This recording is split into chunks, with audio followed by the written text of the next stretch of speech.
Hello, this is Angela Anderson. Thanks for joining me for this acrylic painting tutorial. In tonight's video, I'm going to be painting some books and a still life of a vase with some dead flowers, I guess. I don't know what to call it. Dried flowers. There we go. That's a little bit nicer term. I think it's going to be a fun one. We're going to kind of do it a little bit moodier even than the photo here, and I'll show you how to do some glazing if you've ever wondered what that is. Got my husband Mark with me tonight. And I'm alive. Not tried. He's a still life, but he's... Let's get started. All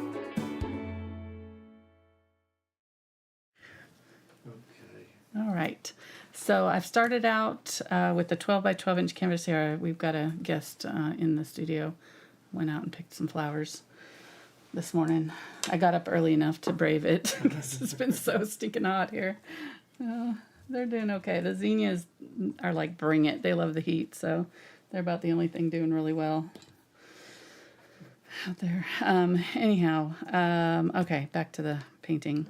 I've painted it black, so I've got a 12 by 12 inch canvas, and I've kind of just used regular chalk here to sort of block out my main composition. I decided to go with a square canvas. Originally I was going to go with a taller canvas, but I decided to make it square just so the books are a little bit more featured. So we'll make the vase just slightly smaller than in the photo, but it shouldn't change too much about the way we shade it and things like that.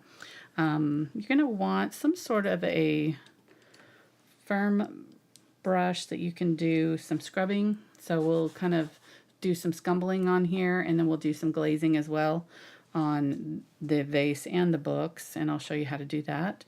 For the books, I probably want to use a flat, like 8 or a little bit larger brush so that you can go in. You just want to kind of pick a brush that's going to be the width of your brushes, and depending on the size of canvas you're using, then you might want to size up your brush, so it may not be the exact same as mine. An angle brush to get in some tight corners, and then a round brush to do some of the thinner lines and things. I'm not sure if I'll need the filbert tonight, but we'll see. And I've got a softer brush too for the glazing. So for the glazing, you want kind of a softer brush, and then you can kind of use more textured brushes for the roughing in of the details. All right. And these are the Aspen brushes in the short handle from Princeton, and these ones are 6100 series in the green handle. And the little red one is called the Blender. It's the Velvet Touch from Princeton. And this one is a Deerfoot Stippler. Okay, 3/8 inch to be exact. This one is also 3/8 inch. Let's go over our colors. Carbon black, burnt umber, burnt sienna, yellow oxide, cadmium yellow light, quinacridone magenta, ultramarine blue, cobalt teal, phthalo green yellow shade, unbleached titanium, titanium white, and gloss glazing liquid. Really probably could have done without either the teal or the green, but going with kind of a limited palette tonight. These books are very like earthy tones, so we don't have to do a whole lot. So what I'm going to do is kind of also go over some like dry brushing, and I think we're going to kind of make these books come to life through dry brushing and do kind of minimal detail on them. I'm going to simplify them quite a bit and make them a little bit more beginner friendly. So that's the goal, fingers crossed. Let's try for that. Starting with the black background will help because it kind of takes away one of the, it makes it a little bit easier to do this dry brushing. Things show up really nicely on it, and makes it easy to do these kind of moodier paintings when you start with the black background. And you can see in my vase on the picture that my black on the sides of the vase is so dark that, especially here where there's a shadow on it, that it's actually disappeared completely. I'm going to paint it in just slightly, but it is going to be almost pure black right there. And so don't be afraid of that. That's what is going to give it depth. But this area in here that is going to be our highlight is going to be probably in this range here. So we're going to go from here all the way to here And so we've got a lot of layers to add on here to do that. As far as the drawing goes, I will have a traceable for this up on my website, so you can purchase that.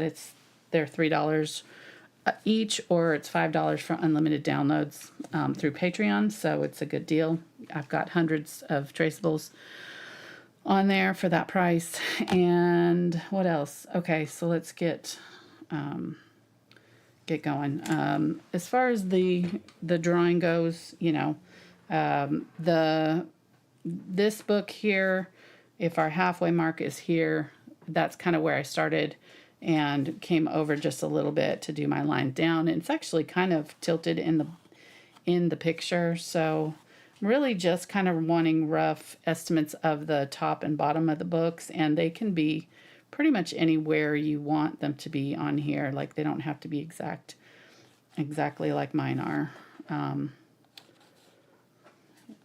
I'm not going to put the titles on the books, I don't think.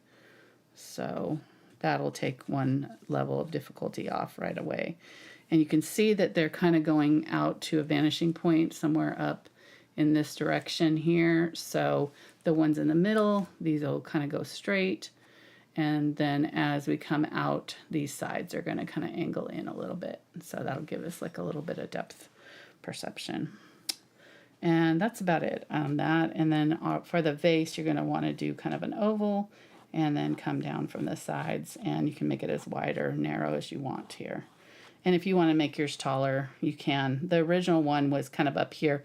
Just wanted to leave a little bit more room to do some, you know, little dried dead flowers. I called them dead. It's funny. Something like that. So just to give it a little bit of breathing room. And also so that not all of this was on the same height. In the photo, this one is a little higher. So it starts kind of right up here. The vase does, maybe, if you look at the picture.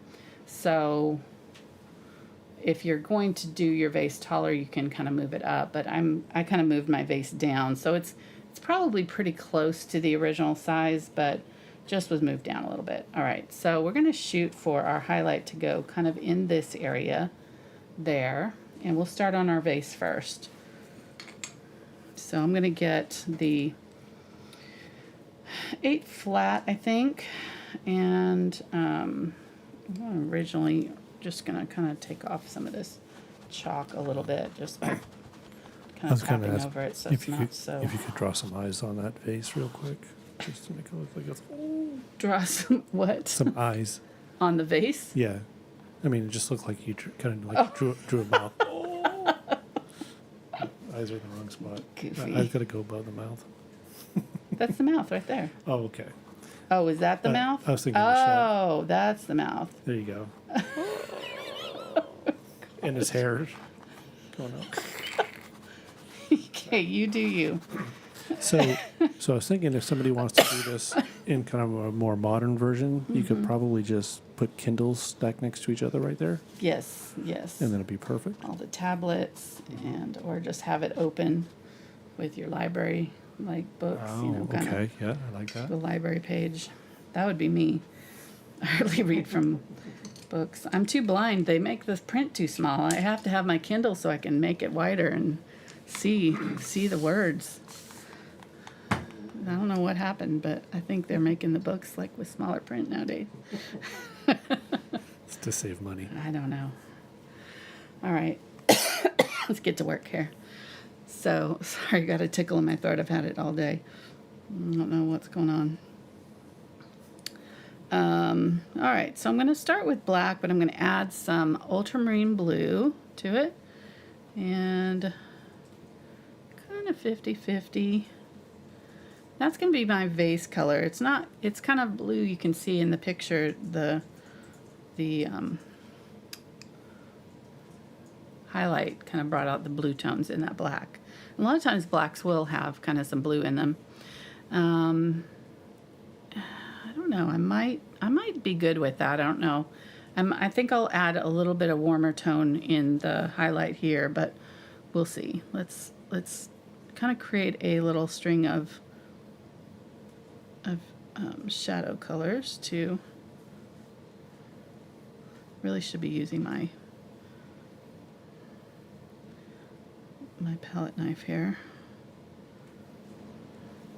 So kind of making a medium gray here. I'm gonna go ahead and just go into this darker black here and create another gray here.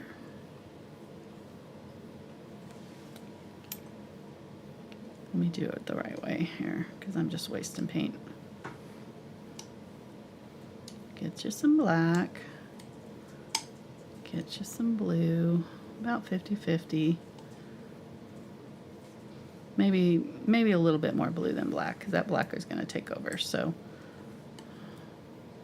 maybe like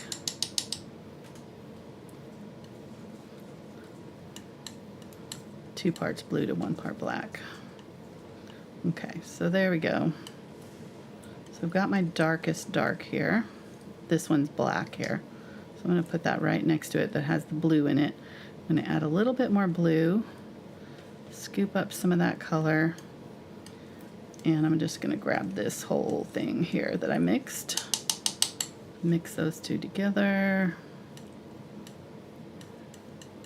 So this is just the same color, but it's got a little bit more blue in it. I'm going to scrape that all up.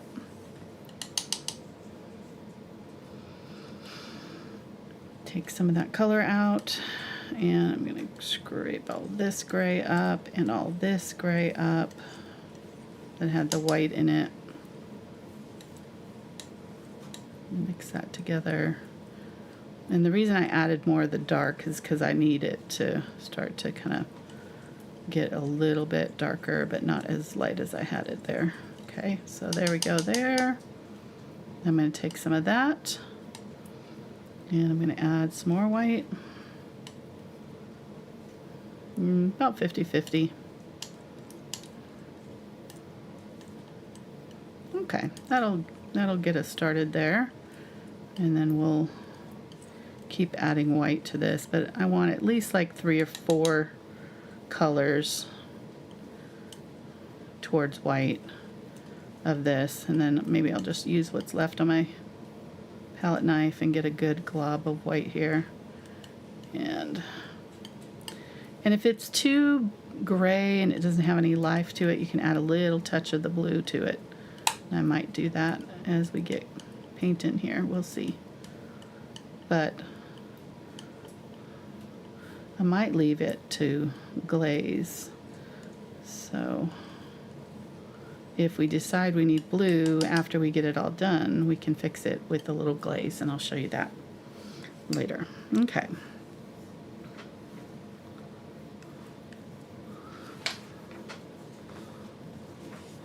Wipe that palette knife off. Set it off to the side here. Alright, so let me clean out my brush. And the reason I don't usually mix with my brush, I don't know why I started doing it that way. I was just kind of talking to Mark about, I don't know what we were talking about, but I was distracted.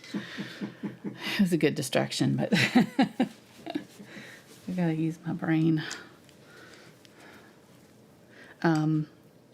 Because you kind of end up, 1, wasting palette space, and 2, wasting paint. Because, yeah, it just kind of starts to spread out and get unruly. So now we have a nice string of color here that we can dip into as we paint. So we're going to start with our darkest dark and work towards our light here. So I'm going to get a little bit of water and pick up that darkest color. And you notice I'm not dunking my brush, I'm just kind of dipping the corner of it in there. That just kind of wicks that water in, but then I don't get any like drippies on my actual brush handle, which can cause problems. So I'm just going to paint in the edges here.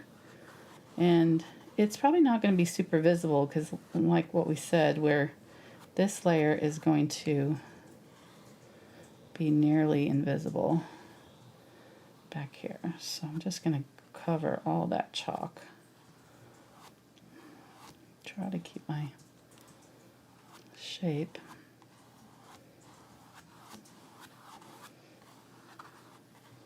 So So I want to go about half, not quite halfway with this. So maybe a third here and then pretty close to the edge on this side. Okay. Just paint that all in. Get a little bit more.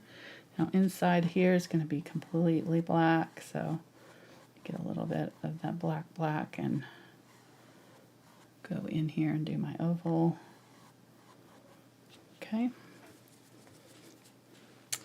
And then I'm going to get my next gray here. I think I need to go with this one here. And I'm going to come right up next to it. And it's going to be kind of hard to see what I'm doing here at first, so bear with me. Doing these gray tones on video can be hard because of lighting.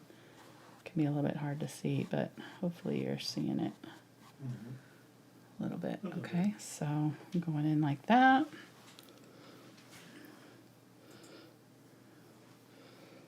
You need it. I'm going to just go on the lip of the vase there to start it. And a little bit on this side. Got just to get rid of that chalk. I want a little bit of that vase, just a ghost of it. As it dries, you'll be able to tell if you need it lighter. So I'm going to put a little bit of this kind of mid-tone right on that edge too, like maybe there's some bounce light picking up there. I can always make this vase a little bit lighter too if we need to. So if you don't like the black on black, you know, you can make it a color. It would be a similar technique here. Just make sure your dark color is pretty dark. Okay, so this is going to look really light when I start to put it on here.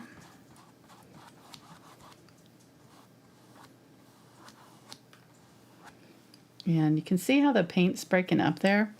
I just need to pick up a little bit of water. That means my paint is dry, or my brush is dry. So picking up a little bit of water will help. And I've mixed these two together to get kind of a mid-tone so that I can go back over this area and kind of soften that off. And I'm going to get this kind of as close as I can to what I want, and then I'm going to come in and scumble it so that it like softens the whole thing, and then we'll glaze over it at the end to come blend it even better. Okay, so you can see I went back in with that dark color now, and I'm kind of coming back over and just softening off. All this is still pretty wet, so it's still workable. And I'm going to use the corner of my brush and just kind of pull that lighter color down just a little bit. Right there, and maybe a little bit right there. I feel like my vase is kind of wonky. I'll have to work on that.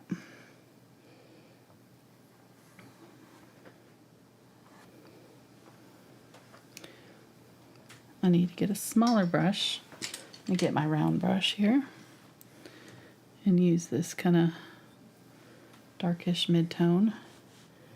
I'm gonna define that edge of the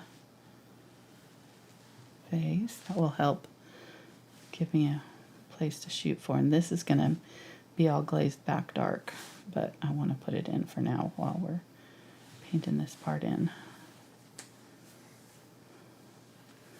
Okay, so there we go. I'm going to get that kind of darkish mid-tone, and I'm going to come down from the edge of the vase on both sides.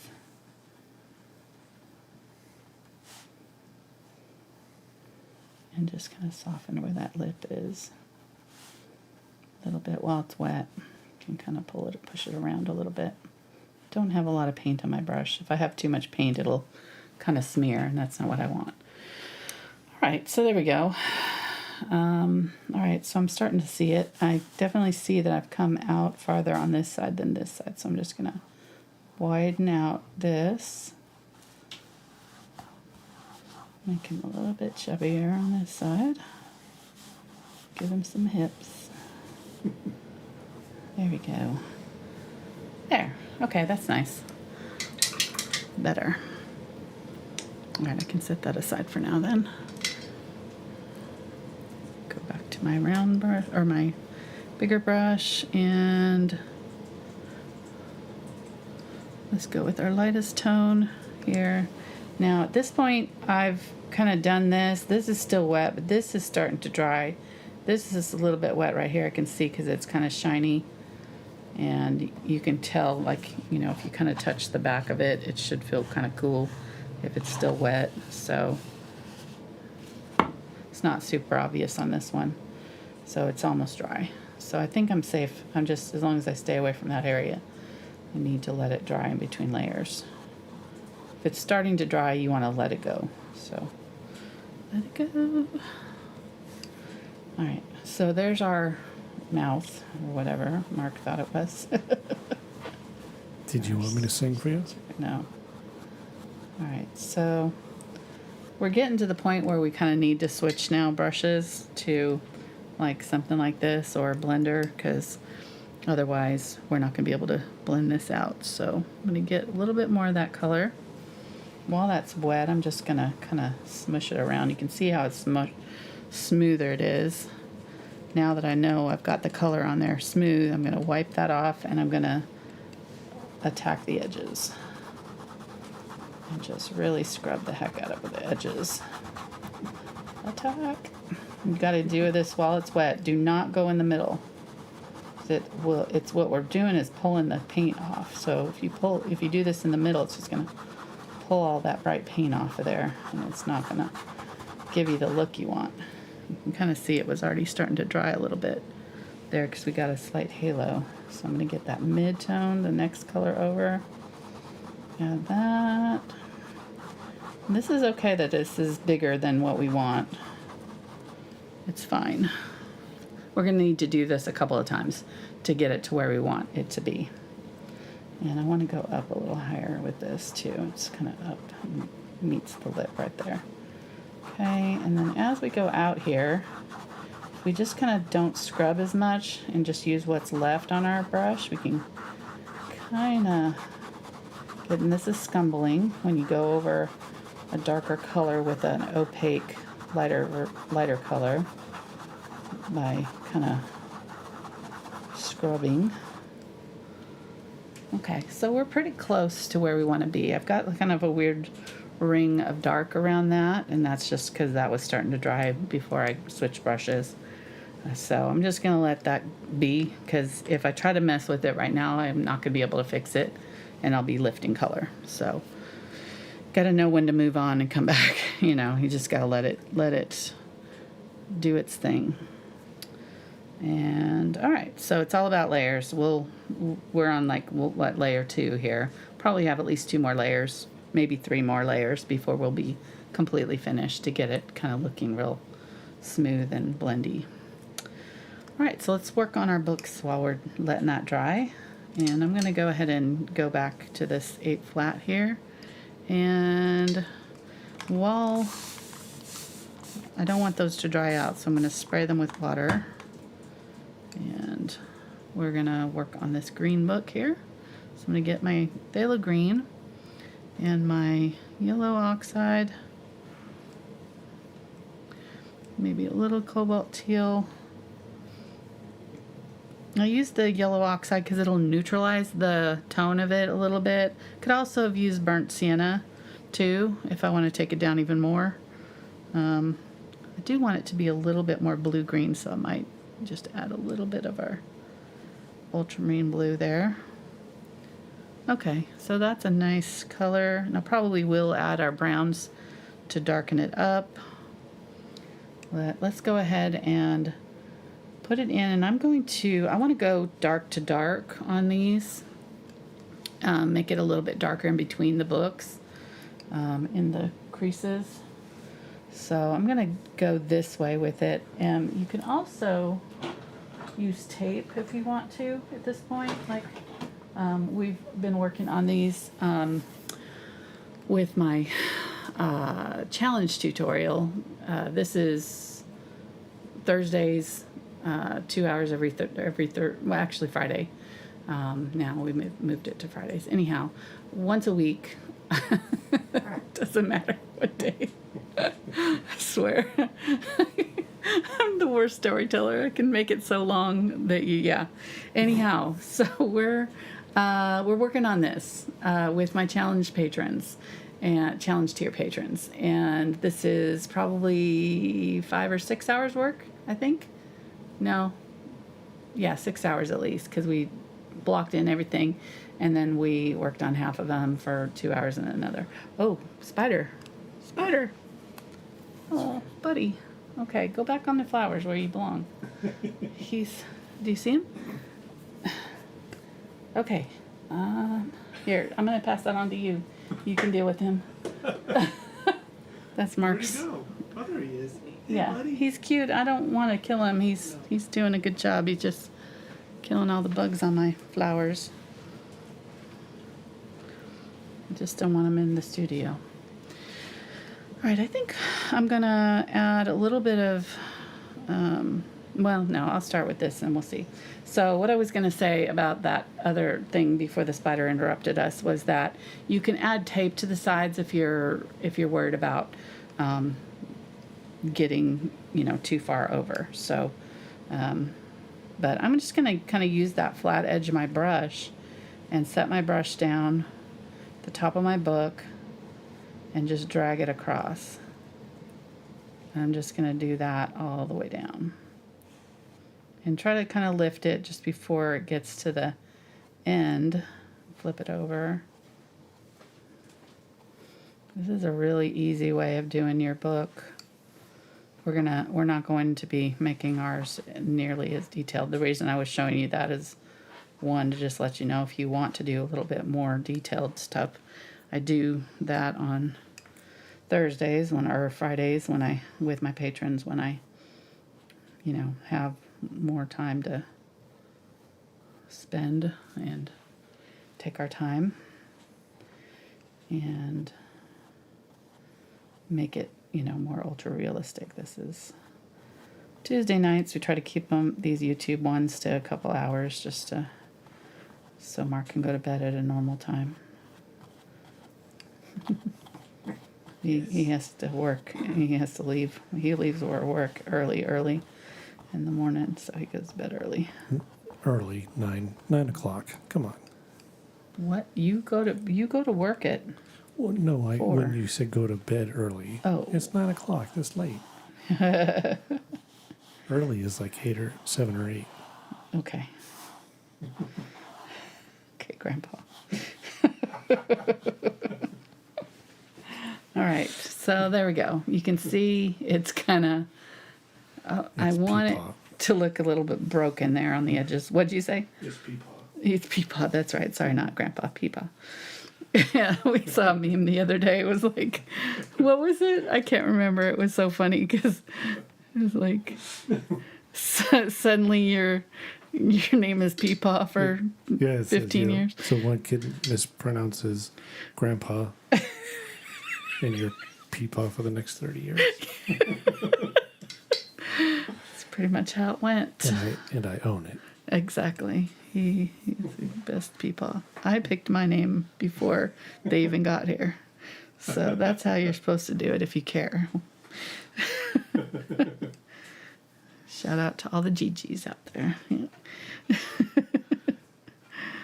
Oh, geez. All right, so I'm using the ultramarine blue and the cobalt teal for this next color. And I'm going to add some unbleached titanium. Probably didn't need that much, so I'm going to have to get a little bit more of this. I'm going to come back under here.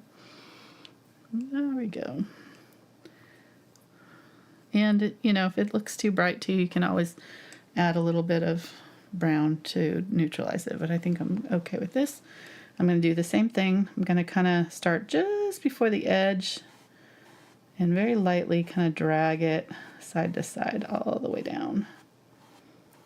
You can see I'm leaving that black gap.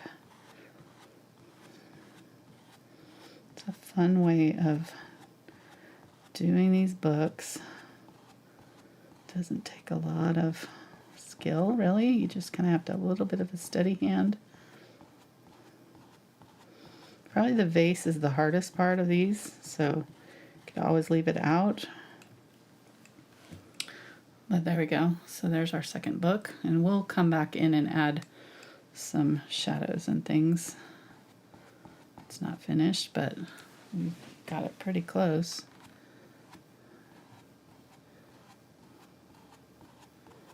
Coming back through, just making sure I'm getting it kind of straight. It looked a little bit off right there. So, all right, very good.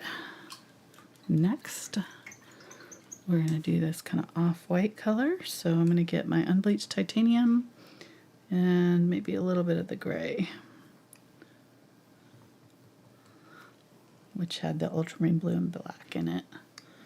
And that also will unify this with this, so it'll kind of merge the look of it. I'm going to kind of come right up to the edge here, curve this one a little bit, and you can see it's kind of like watery there. I don't really want it to be like that, so I'm going to kind of smooth off my... It's a little bit... Dry brush works a little bit better when your paint is a little bit not as wet, I find. So there we go. A little bit better. I'm not sure. I think I cleaned my brush out and didn't squeegee out the extra water in it. Because you can see how it's fighting me because it's so wet. It's not wanting to break up like this did for me. So let me do this. Let me wipe this off and start over with a drier brush.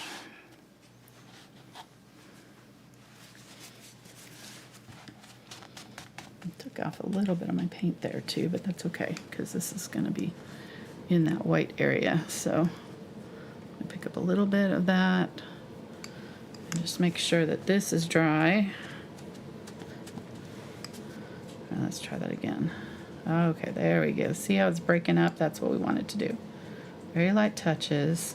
And I'm slightly curving right here too. So I see a little bit of a curve there in that book. So, and again, the tape just kind of will help you from getting over, like I just did, into the median where you don't want it to be.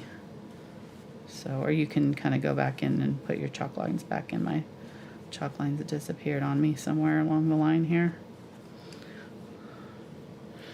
Press my brush flat and kind of wiggle it, and that'll kind of spread it out a little bit more too, give it a little bit more surface space. You can see how it's a little smoother now, how it's laying the paint down. A lot of this is how you load your brush. It's not really the technique of applying it to the canvas so much as it is getting the right kind of texture or the right fluidity in your paint and not pressing down too hard when you're painting it on here.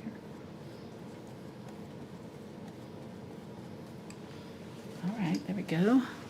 Probably do a little bit of like the border in that book, but or the little, blue marks on it, but for now I'm just going to keep on going. So for this next one, I think I'm going to use the burnt sienna and yellow oxide, kind of about 50-50 till we get kind of a nice golden brown. Come on up here, and you can see that they're each kind of a little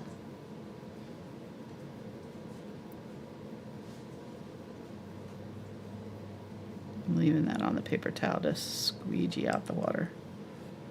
They're each a little bit higher and lower than each other too, which kind of helps with the look of it.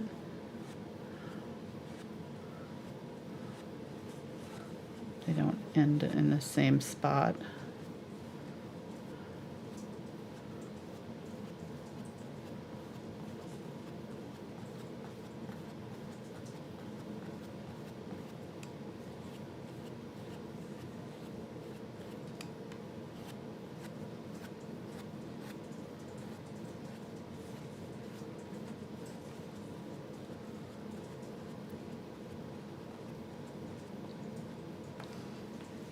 There we go. Okay, I'm gonna let that dry. That'll definitely need 2 coats. kind of went on a little bit light here. Let me see if I can get a second coat on it while it's wet. It's really kind of like getting stripey, and I'm not really sure why it's doing that. I think it's just this brush that I'm using. I might get less stripiness if I use a less textured brush. It doesn't look bad, it's just kind of a little stripy. That's all. All right. And then this last one is going to be kind of a darkish blue. So I'm going to get my ultramarine and, well, there's some black there, so I'm just going to grab that. And then I want some burnt umber in it. This will kind of make a navy blue. And then I'm going to lighten this up because it's not going to show too much here. So I'm going to get just a little bit of my unbleached titanium and lighten that up so it's kind of a nice like navy blue gray. This is similar to what we've already got going on here, but that brown kind of makes it a little bit warmer.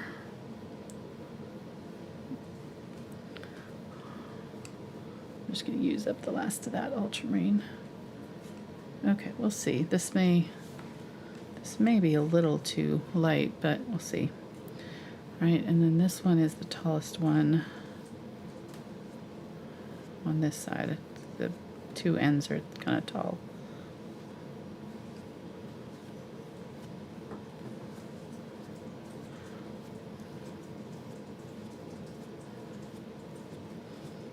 You were typing away over there.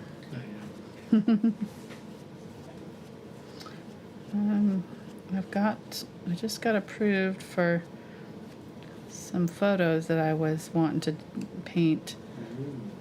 So I talked to the photographer, and so I'll be getting my next schedule out for August this week here, probably in a couple days.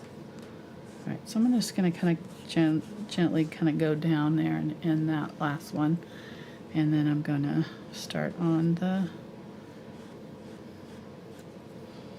details there. Just kind of boom, boom, just using that edge of the brush. If your brush is not thin enough to do that, you can switch brushes. But okay, like that. Let's go back to this. I should have done this on all of these. So I'm hoping that I still have paint here. Get a little bit of the unbleached titanium there. Yellow oxide, burnt umber. And the unbleached titanium just helps make it more opaque, so it's showing up.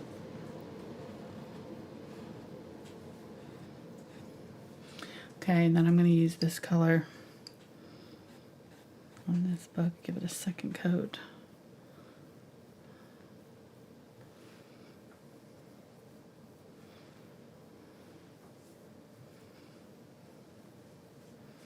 It's got a little bit of that unbleached titanium in it.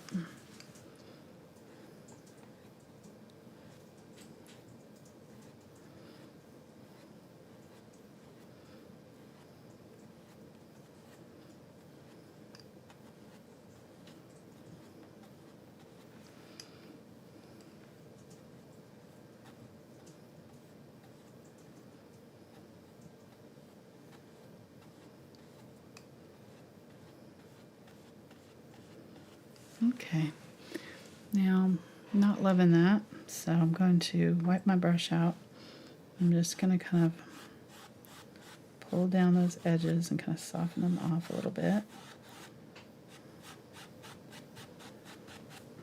Kind of help to find the edges, and then I can kind of come back in and quickly go back and forth. It's kind of going on a little bit patchier than I want it to. So I may just switch brushes because I think it's partly that brush. I'm going to get a little bit softer brush. This is the 8 Bright here. And we'll see if it helps. I'm going to get the, whoops, no more blue. How you doing over there? Hon? What are you typing about furiously over there? Oh, just being silly. Oh, okay. I was wondering if a portrait was considered a still life, since you have to sit still. I don't think so. I think it's Okay. supposed to be. And what if it's painted in landscape? Is it still a portrait? Yeah. Thank you very much. Okay, so here's a real question for you. Okay. What is considered to be the first book? The first book? Oh, I have no idea. How did we get on that subject? Well, you're painting books. So Oh, check. That makes sense. I can't Google. I don't know where the, we're. the first flower, so Okay, I got don't it. think anybody was around for that. The first book. Is it the Bible? No, because there was writing before the Bible, so that would have been. Do they mean printed book? I just Googled first book. You're getting way too technical here. This is a perfect representation of every conversation Mark and I have about information. She has way too many questions.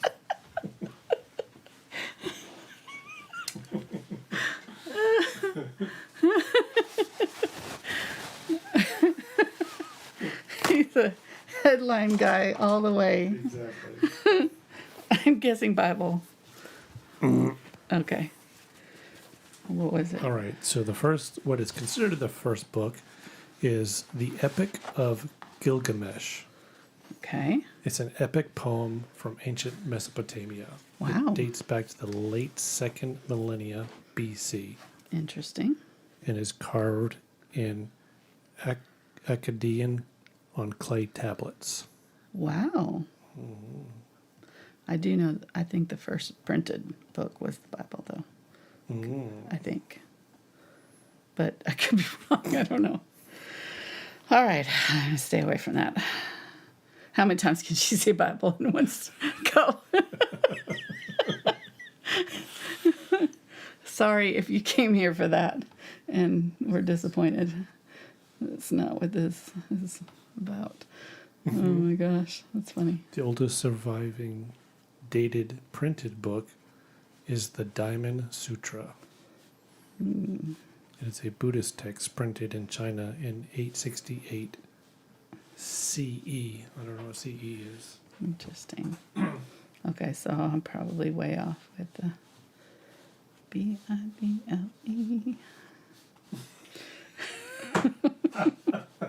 It still counts. Okay.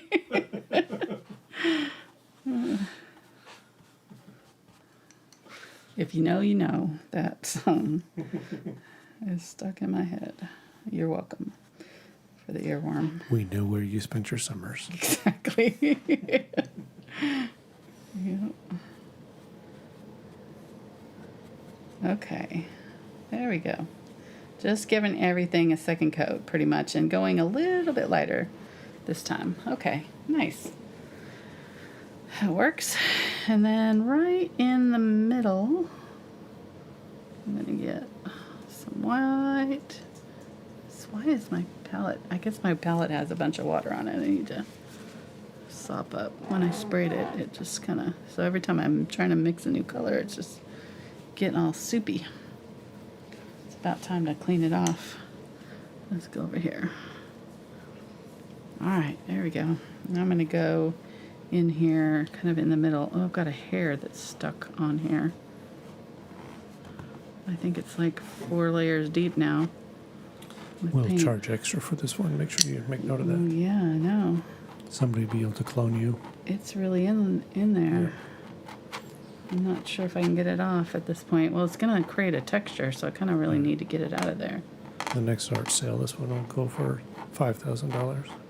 It's got my DNA in it. All right, well, we're just going to go for it. So now I'm going to go a little bit more in the middle here and do my lighter color. try to keep it straight. So what's going to happen is I'm going to catch that corner of that hair, and then it's going to pull a line all the way through. Oh, yeah, there it is. There it goes. I just broke it. Well, it was all the way down here, too. I don't know how I missed that. It must be when I did the black. Okay, we're gonna get you a hairnet for painting now. I do. I need one. It falls out all the time. I'm always pulling hairs out of stuff. Okay, there we go. There we go. Nice little highlight there. So let's get the gray book here, and this one here. The book of gray hair. Yes. Yes. Okay, there, and then I want the front of it to meet up with that, the sides a little bit, so make sure that I'm going all the way to that part there. I do think if you tape this off, it'd be easier.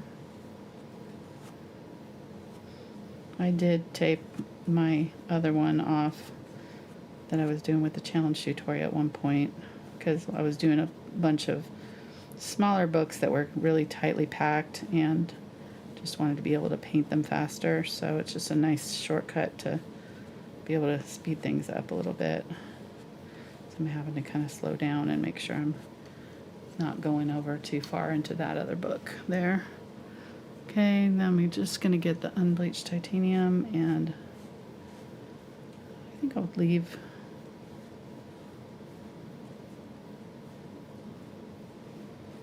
top and bottom, do the top and bottom.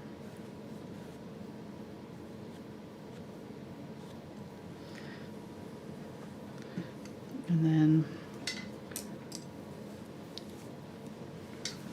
get my round brush here and do my in between with that. Whatever line you have going here, so if I have a curve here, I want to have a curve on these too, and it should match all the way down to the bottom curve. Okay, so make sure you're kind of watching that.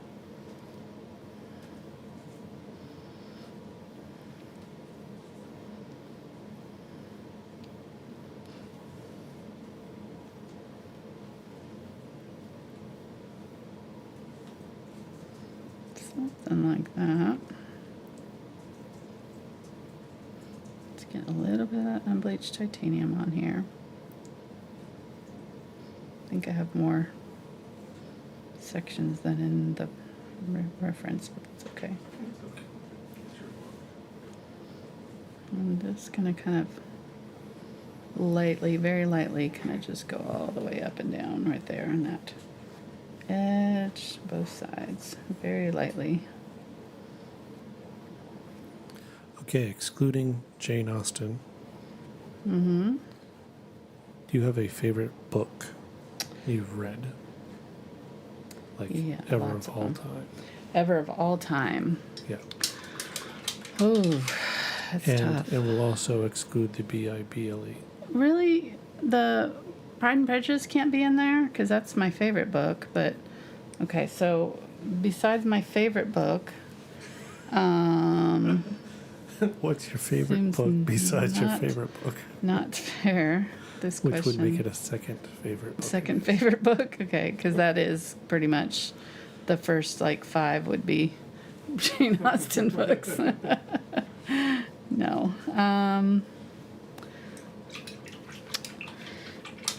That's tough. I do like Rebecca. That is a really beautifully written book.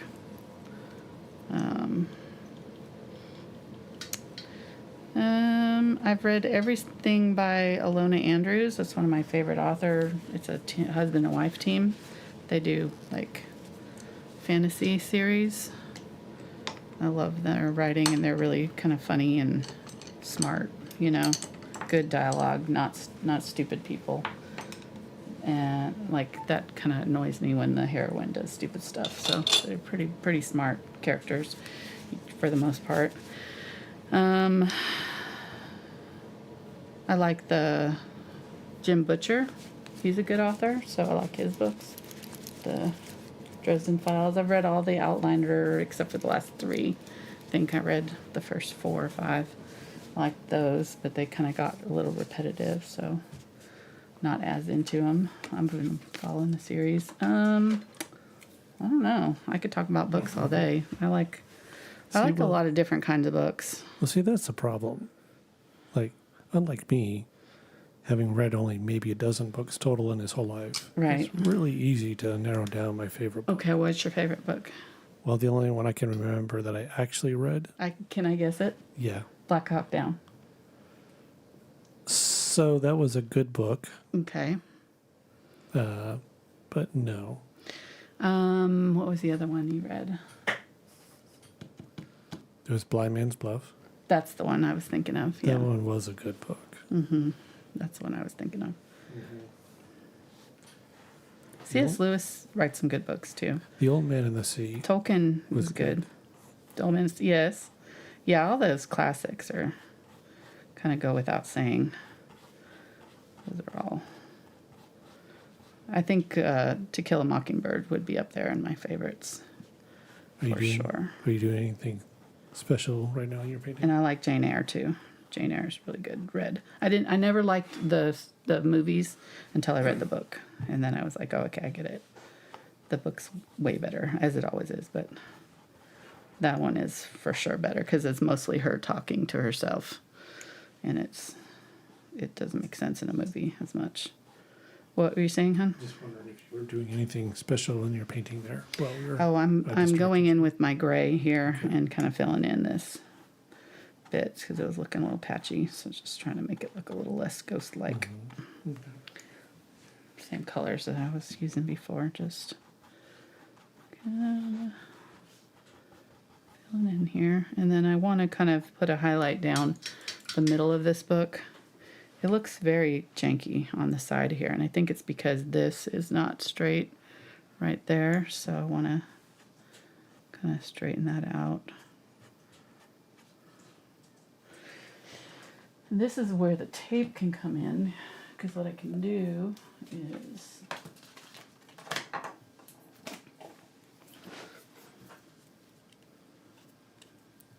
set this down and run it all the way down the line of the edge of the book.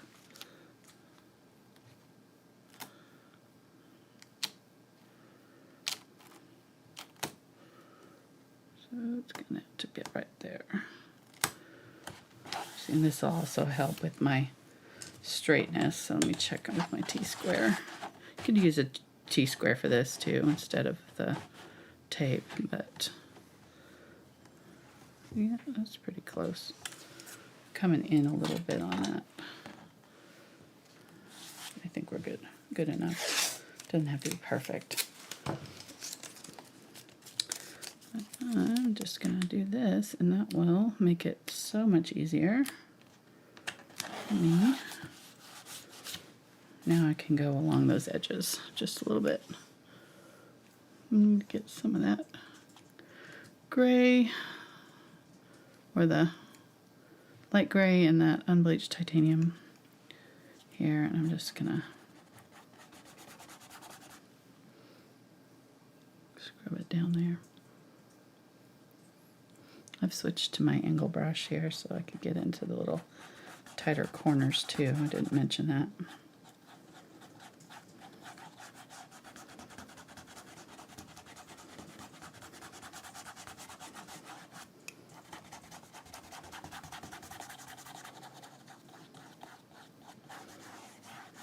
Okay.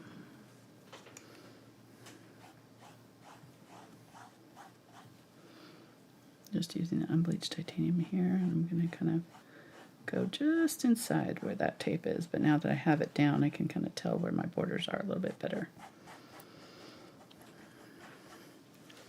Okay. There we go. Now you can see it's straight. All right, so we can do this on each one. I'm going to let that dry, and while I do, I'm going to do it on this green one. I'm going to start where my edge is right there and go down right up against that blue one there. There, and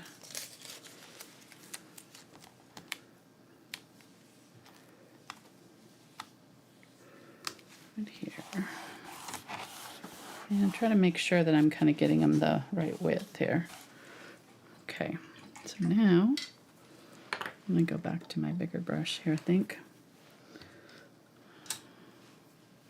I'm going to get a little shorter. Get a little bright instead of the flat there. Do like this. Like a, you can see the difference there. And this will give me a little bit more push power to do these dry brush things. I think it'll be a little bit easier to control. So getting that green, a little bit of the yellow oxide. I'm adding a little bit of burnt sienna there too. That's nice. Okay, so the green and the cobalt teal and a little bit of the yellow oxide and burnt sienna.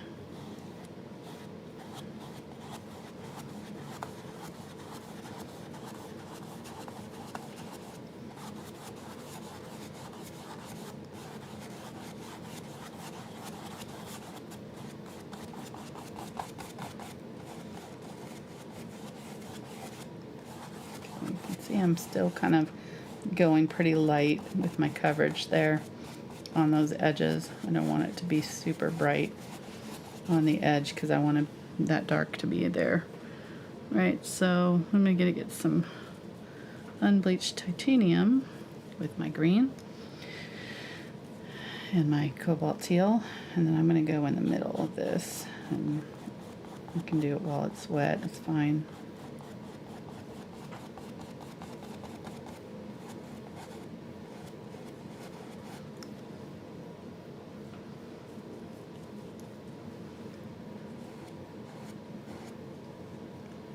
This is where this book edge is going to be. Curving that a little bit.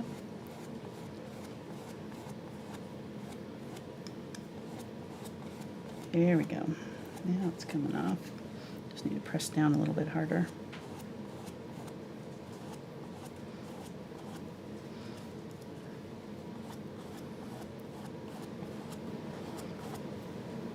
I'm trying to concentrate the brighter color right in the middle here.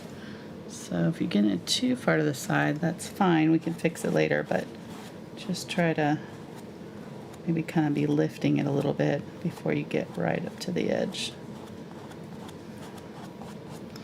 Okay, you can see what's happening right here is that color's lifting off because I pressed down too hard while it was still wet underneath. It was starting to dry, so going very light touch here just to kind of push back some paint, and I'm going to have to leave that and let it set.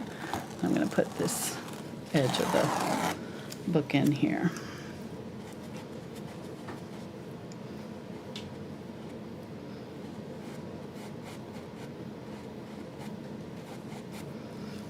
Okay, there we go. All right. So our blue one looks pretty good. I don't think I'm going to have to do much with it. I might touch up a little bit, but not unhappy with it. I don't love this one yet, but I don't know, we'll see. Let's go ahead and work on this one, these last two here. So, oops. Let's go ahead and do this one, and then we'll come back to the brown one. So push down. I might need new tape. Just down there. Getting that unbleached titanium. I'm going to get this gray that we mixed before. I'm sorry, that's not unbleached titanium. That's burnt umber. Or that's, oh my gosh, that is ultramarine blue.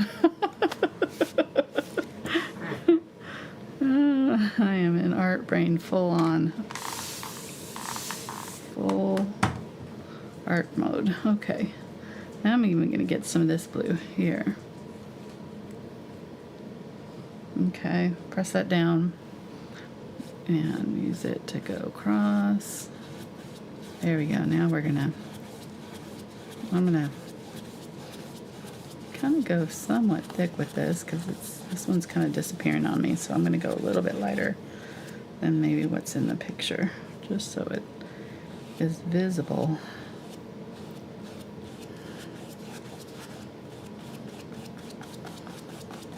Okay. There we go. All right, now we can see it. Very nice. We need new tape. How are we doing on time? Okay, we're already at an hour. We need to speed things up here.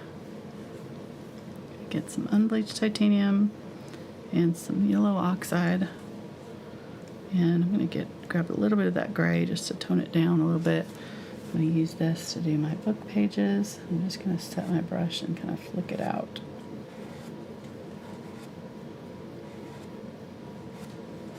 And then kind of come the opposite way too. And try to get some streaks. You can also, this should match the direction of the book edges. So if your book edges are angled out this way, then these pages need to do the same. Using the corner of the brush. I'm going to do them this way because it seems like it's doing a little bit better.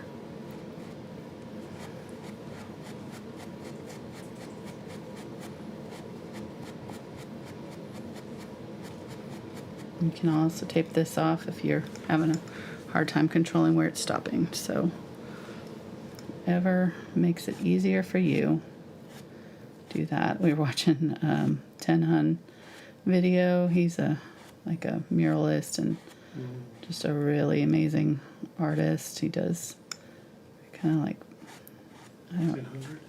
Yeah, 1000. Anyhow, you look him up. I can't explain his art, but he was showing how to use VR, like he was trying it out, because he does big murals outside sometimes, and I've seen videos going around where artists are using VR headsets to trace onto the buildings or onto walls to make it easier so you don't have to use a projector. Just put the VR set on your head and it displays it onto the wall. And at the end, he's like, I'm sure I'm going to get comments about this is cheating and this is not real art and, this is all whatever. And he's like, so where do you draw that line? Do you not use a ruler because that's cheating? Or do you not use a pencil because you should, or whatever, he's like, should you not do a sketch because, you should be able to do it from your head? Like, where does that line start and stop? He's like, I think you should just use whatever tools make it easier for you to create what you want to create, period. And that's the end of that. And that is exactly what I think too. I like to support artists that think that way, that don't make people feel guilty for, using whatever makes it easier for them to jump that hurdle into actually creating art, because there's such a barrier there. And I think there's a lot of gatekeepers that try to keep art something that is, mystical and unattainable for the masses, and whatever. But I'm of the Bob Ross camp that you can do it if you try, you just need to put in the effort and you can learn anything, and don't let anybody make you feel like you're less than for using the tools that make it easier for you to create what you want to create. So that's the end of my soapbox here. I'm using unbleached titanium here with the brush just to kind of add some little highlights on the edges, and I'm going to kind of dab it on the edge of this, right in the top here, kind of across, and then just kind of add a few more little sketchy highlights on the middle.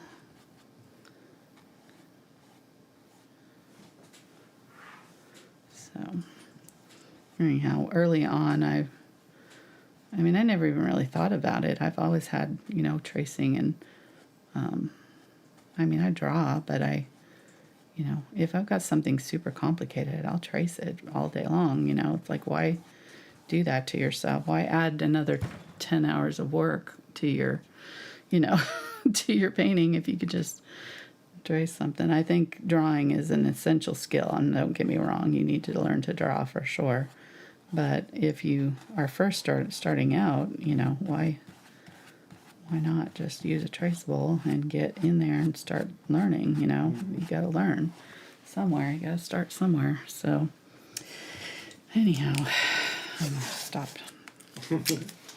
get off my soapbox there. But it just makes me so frustrated when I hear people say that they're, or leave comments about, that. I don't get as many comments about it anymore. I think there's enough people putting out enough, like, quote, good artists, putting out videos showing their process where they do use traceables, that people are realizing, oh, wait, it's an okay part of, it's most real artists do it, it's like, it's not taboo. Well, I don't think those people should be able to eat at restaurants. Why? Well, because they're not making their own food. True. I mean, they should be growing their own food and cooking their own food. That's what real eaters do. Real aficionados of food do. Exactly. Mm-hmm. They don't go to the store or go to a Well, restaurant. they're the ones that are making their cookies from scratch, or or like cakes from scratch, and not using a box cake. No, I'm not gonna get into that though, because that's a whole nother debate. Don't want to get the I'm just memes. saying. I mean, people use shortcuts all the time. Right. Yeah. They should make their own clothes. Makes life They easier. gotta grow the cotton in different materials, and then do it and make their shirts. Sew it by hand. All right, I'm using burnt sienna along this edge here just to kind of fill it in a little bit more. Yeah, it's a thing, it's, and I think with art especially, there's a certain elitist thing that people want to maintain to make them, Feel better. I don't know, just to It make makes them feel better about themselves, that they're I don't more know. superior. Yeah, I guess that's it, partly, yeah. Going through life, doing the finger guns in the mirror. Who's special? This guy. Right here, baby. Oh, well. Sorry. Yeah. Anyhow, all right, getting some lighter version of this, just some more of the yellow oxide and unbleached titanium, and kind of just hitting this middle area there, and then we'll see what we got. Okay, not bad. All right, so let's go ahead and do the blue one, because these are the only one I haven't done, and I think that'll get us to where we want to be here.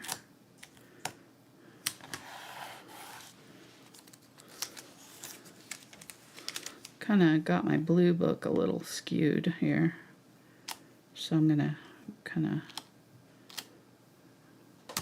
tape it right there, and I'm gonna fix that when I do the glazing. And get some unbleached titanium with my blue and cobalt teal, maybe a little bit of white. Okay. And go a little bit darker blue just along this edge here.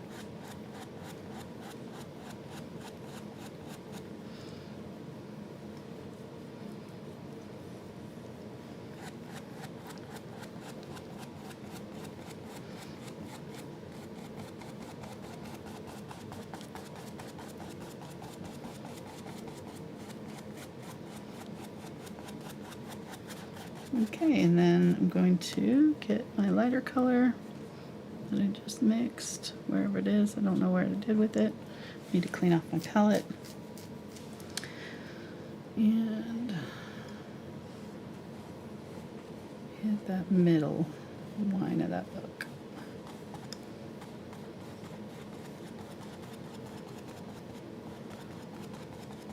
Okay.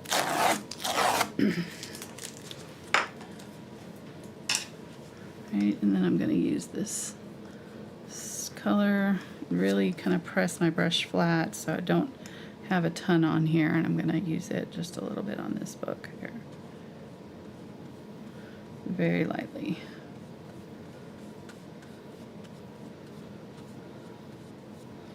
All right, get a little bit more of the ultramarine blue, maybe a little of that gray, and I'm going to use it to kind of muss up that book there on the corner.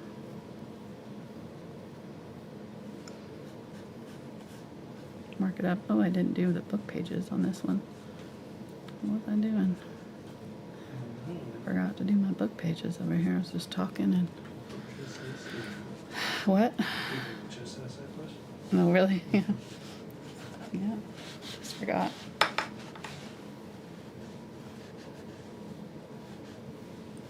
Let's get that going here. Unbleached titanium and yellow oxide.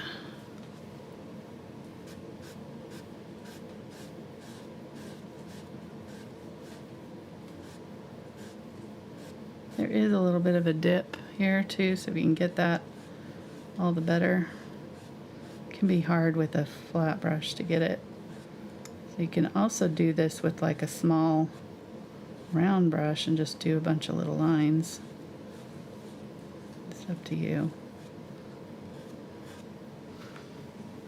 Okay, so that looks good.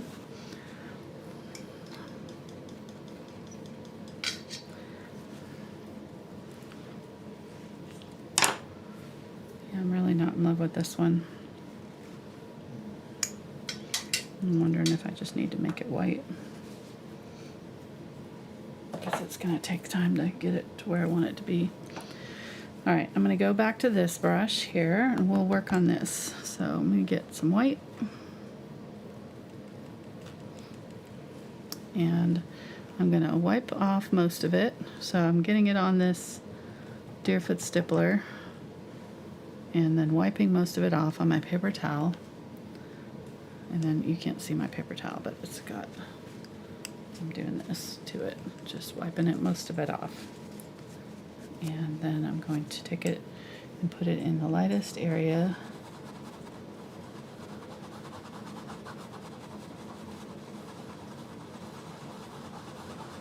Scrub in a circle. And then start to go outside the circle a little bit.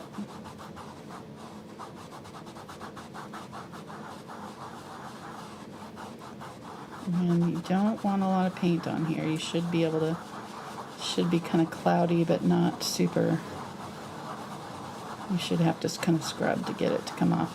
But one thing you want to be careful of is scrubbing too much in one area. So I don't want to really go over my initial area here too much, or I can start getting a little halo effect. What will happen is that middle part will stay wet and the outside will start to dry, so wherever I'm scrubbing it'll kind of lift, and so you can end up with like a dark halo and white around it. So just kind of be careful when you're doing this, just to kind of not overdo. I'm pretty happy with that. I don't know that I'm going to do much more than that. I think it looks good enough.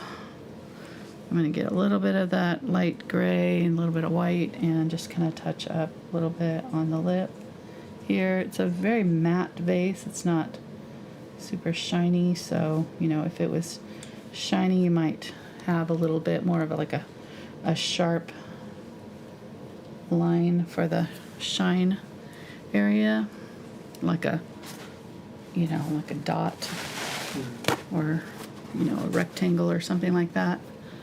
So, but because it's kind of a matte finished vase, it doesn't have, it has more of a sheen, like a soft sheen rather than a hard highlight.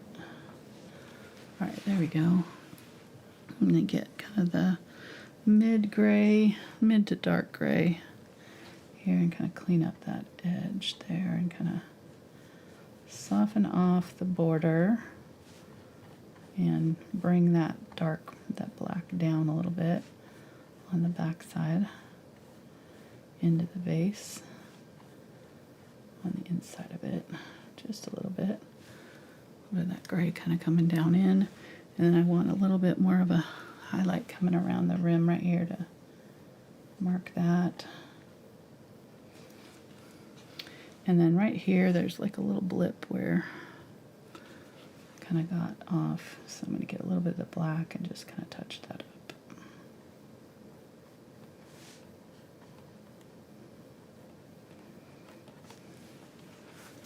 All right, that's good enough. Let's glaze. So these should be dry, and I'm going to use my softer brush.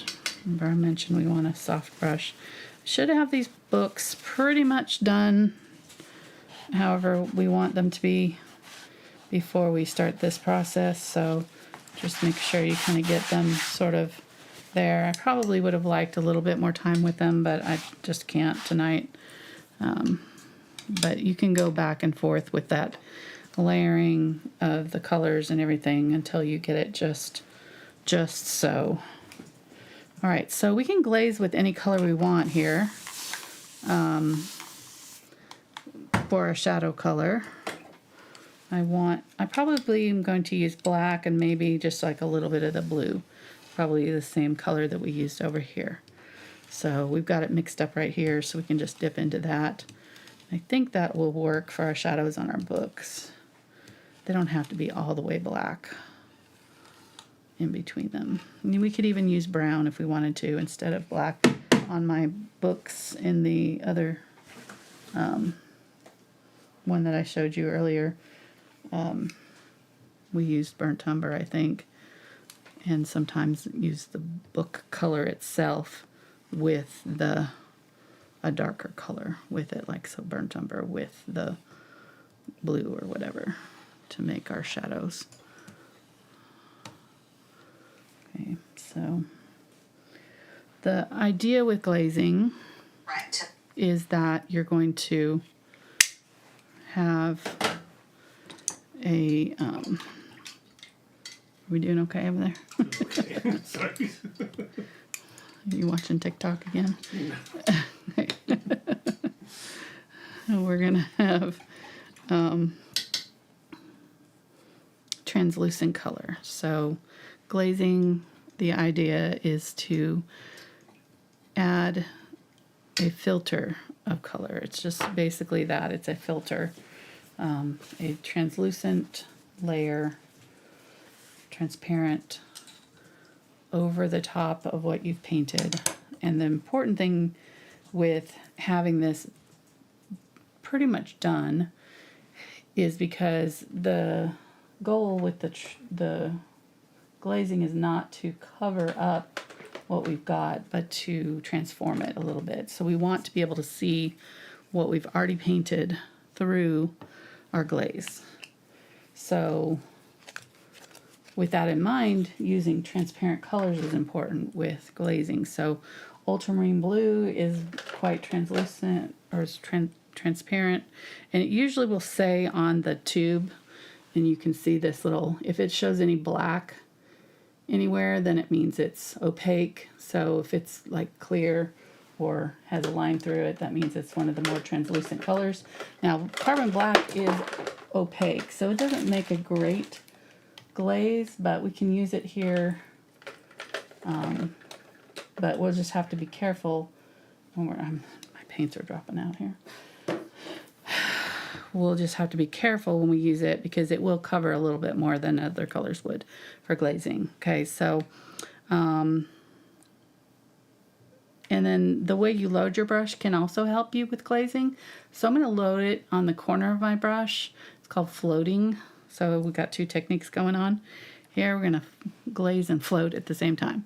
So I'm going to pick up some water, dab it off on my cup on the edge, and then I'm going to just scoop up a little bit of that blue right on the corner of my brush. That's that blue-black that we mixed. And then I'm going to press down, and I'm going to get a little glaze on my clean side, like that. Run it through. And then I want to make sure that I have a paper towel handy, and if you have a white one, it's helpful. Then you can kind of wipe it off there, and it'll take off any color that's on there that you don't want. All right, so that's where I'm going to start there.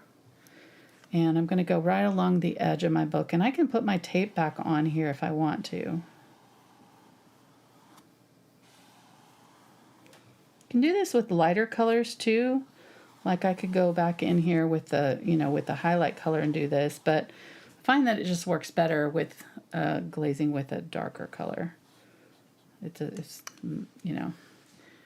because it's not covering up very well. If you're glazing with the lighter color, you probably need to have a lot of white in it. Okay, so I'm putting my dark edge right against the outside edge of the book. I'm going to go right to the edge. And where they meet, I want to have my darkest color. And I'm going to go the opposite way with my blue. So dark edge together, where they meet. And look at how soft that makes them look. You can see the ones we haven't done and the two we have done. It's like, whew, all of a sudden they just look it's like magic. This is a technique that you can use on any painting. It helps. Fur is a really, really good place to use glazing, because fur can get really kind of weird looking, especially after you put your highlight colors on. And if you do a little glaze on them here and there, man, that fur just all of a sudden looks so smooth and, nice.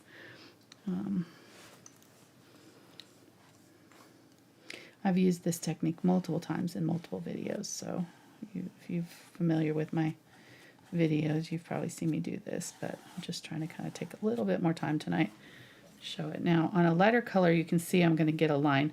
On these ones, I'm not as worried about that line, but I've got a line there, so I'm just going to take my paper towel while it's still wet and just kind of lightly brush off that edge. Okay, so it's kind of just taking off that weirdness, and then I can make sure that I'm kind of brushing off any extra there.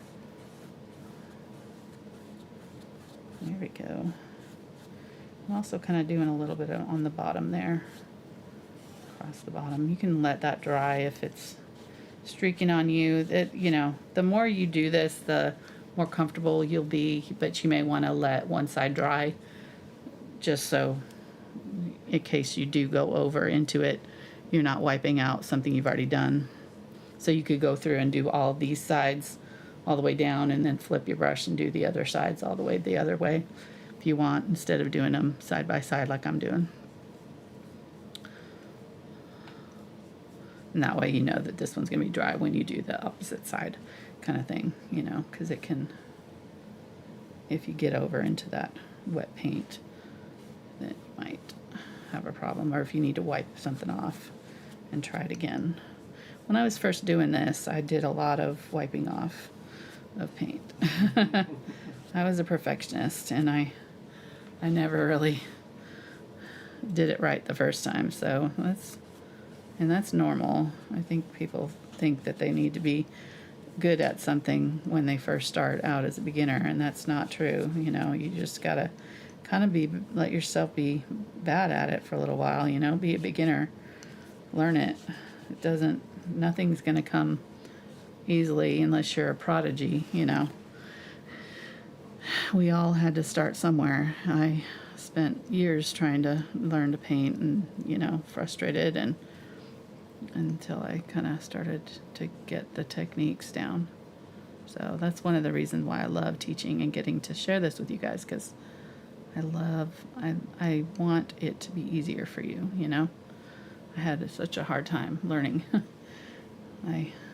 I literally dropped out of my painting class in college because our professor was nothing wrong with him. He was a great guy, but he was a pottery teacher. He did pottery so he wasn't really teaching us any techniques for art. He was just kind of teaching the fundamentals of line and drawing and balance and all of that stuff, value. And stuff, which I did learn a ton about those kind of things, but I didn't learn how to glaze or how to dry brush or how to, the techniques of painting, and that's what I was really wanting. So I just quit because I was out of there.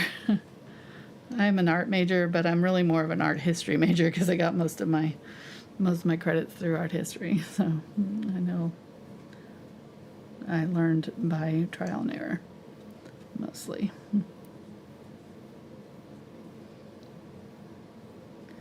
All right, so just kind of going back in here and adding a few little details to the edge of those books. And what time is it? Okay, I need to start on the. We're doing okay. We just gotta do a few little finishing touches here. I'm getting some more of the unbleached titanium, and I'm gonna kind of go in here and add a few more little lines. This is where you could use a smaller brush for this if you want, if you're having a hard time getting thin lines with your brush. Just gonna put a few little things there, and then I'm gonna glaze in those book pages too, but I gotta let that dry. So that book looks so much better now that we did that, didn't it? Doesn't it? I didn't like it when I was first doing it, but I like it better now. So what I'm gonna do too is go and highlight that whole thing down the middle. I think that will help as well. So I'm gonna get some of that. Actually, probably just use that same color that I was using. That's kind of gray color.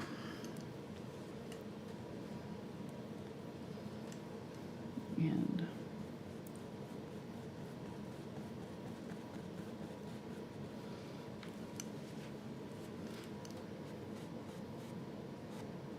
make sure your glazing is dry. I probably should have done this before I glazed. Okay. Yeah, so just softened it off a little bit so it's not so noticeable. And then I'm going to go in with my round brush here and get some white and just a little bit of yellow oxide, I think. And I'm just gonna kind of do a few little blips of highlights. I'm gonna turn this because I'm having a hard time getting my lines straight on that angle. So just kind of at the top, right where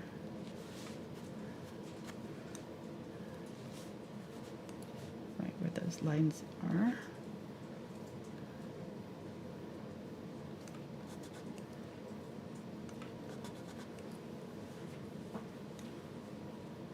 There we go. Okay. Yeah, so it's looking a little shiny. And we can do, let's do a couple lines in the brown, this book here, just across, a little bit of gray with some water. If you're doing line work, it's good to kind of wet down your brush a little bit, or wet down the paint, I mean, a little bit. There we go. Let's do a couple lines.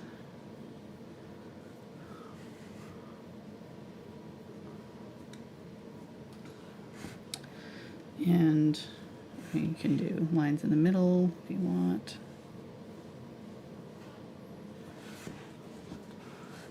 No, book page covers have all kinds of different, details on them. This one's really pretty, so I want to get a little bit of that, kind of at least a feel for that, the details in this book. So I'm going to get a little bit of the unbleached titanium, or burnt umber and burnt sienna. I don't know why I can't say my words right now, but and go across there and there, and then let's see.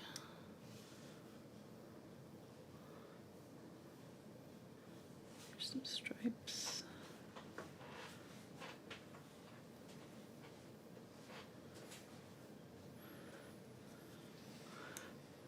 Some kind of bracket-like things.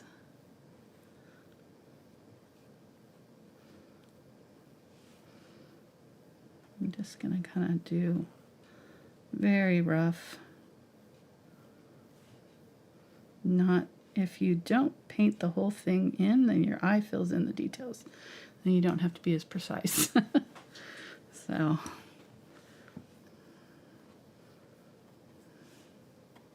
a couple dots, a couple little dashes.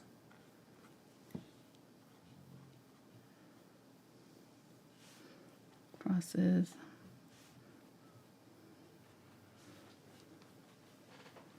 Okay, you can see it's very, very faint. Just a little detail there.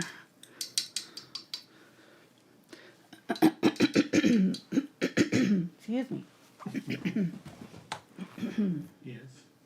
Nothing. I'm sorry. Where's my that? No, I haven't done it yet. Okay.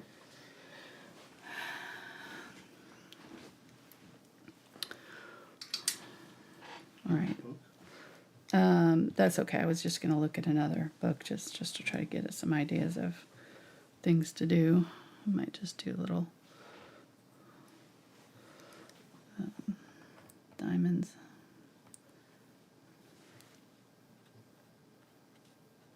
With a line on either side.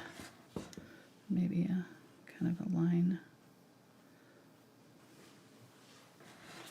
down the middle or something.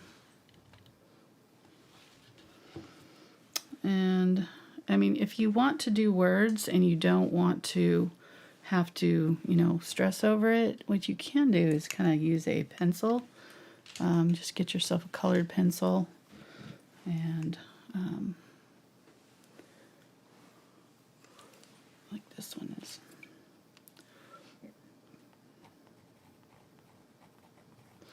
Probably need a lighter color.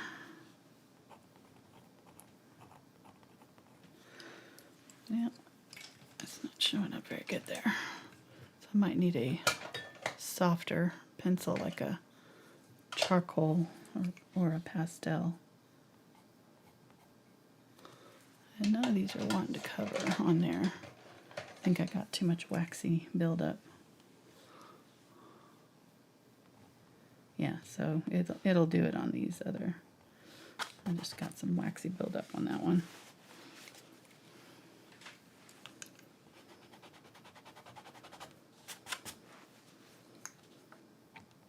There we go. But you get the idea. You can do however detailed you want on there. And I'm just going to kind of scribble.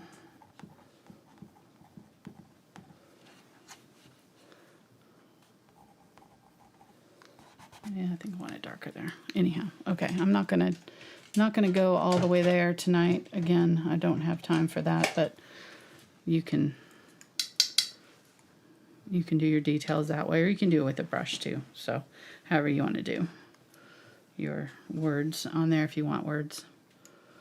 All right, I'm gonna get some burnt umber because I want my book pages to be a little bit warmer brown, and I'm gonna get that burnt umber and to go along the sides there, and then I can use the edge of it and just kind of pull in through. I'm going to do the same thing I did with the edges of the books. I'm not worried about floating this as much. I am using the angle brush, so it'll kind of naturally be able to kind of get into these little tighter spots.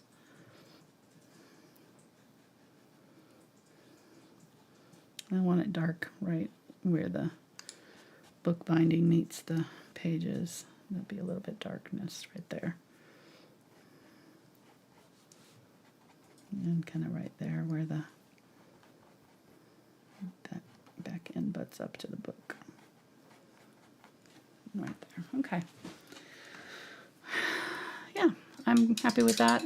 Again, you can get more detailed if you want. I don't really have time for that tonight, so I'm gonna call that good enough, and we can move on to our flowers or whatever these are, dried things. They were glitter, sea glitter, something like that. Can't remember. Some sort of thistle.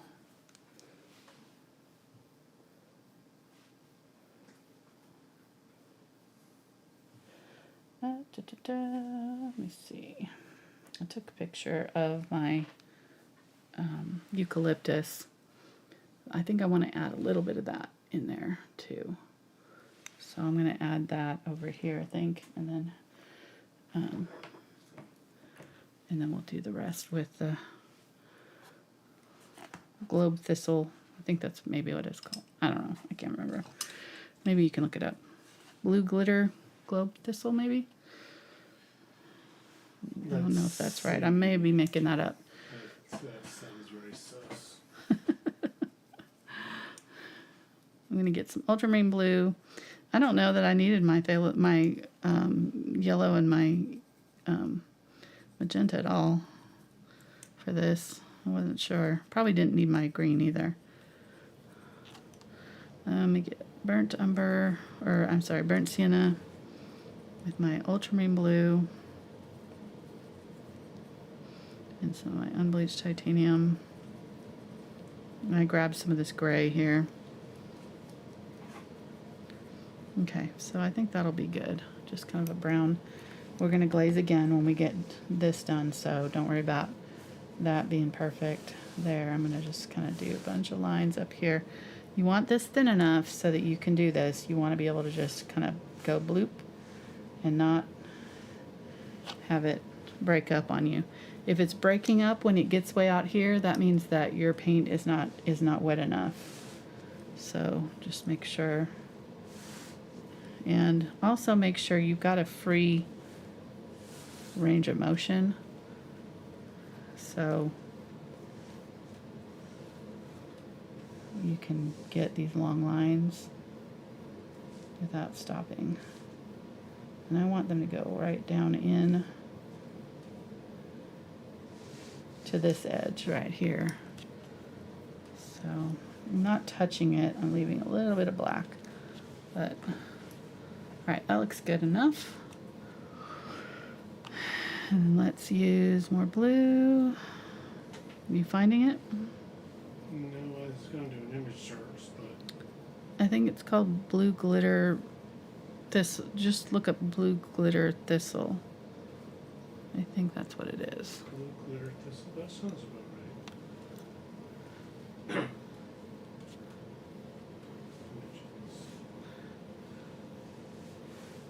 And then let me do some. Okay, I'll go with that. Is that right?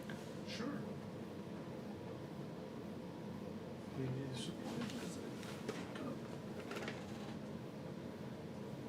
Yeah. Eryngium. Blue glitter sea holly. Sea holly, that's what it was called. okay. Okay, sea holly. Couldn't remember.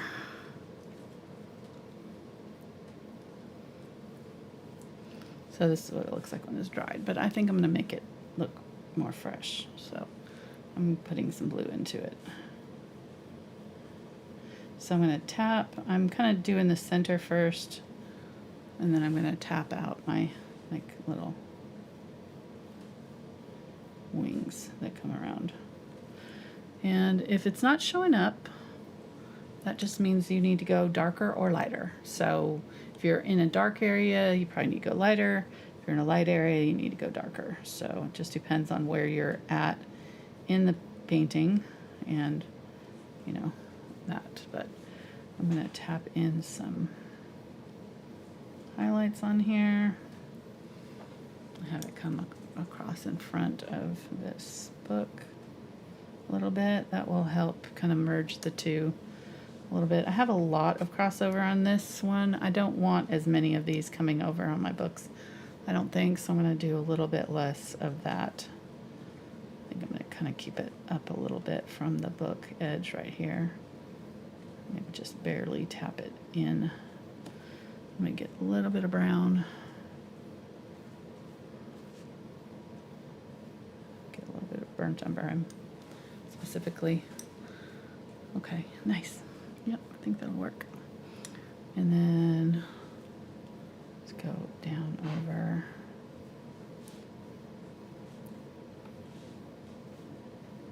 It's going to come out.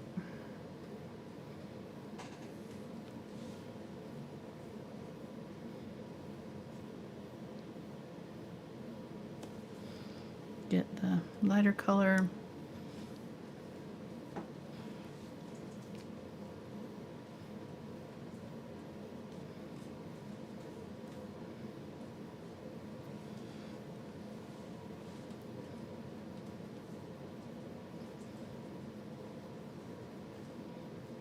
Crossing over some is important, and then having the kind of hairs in between.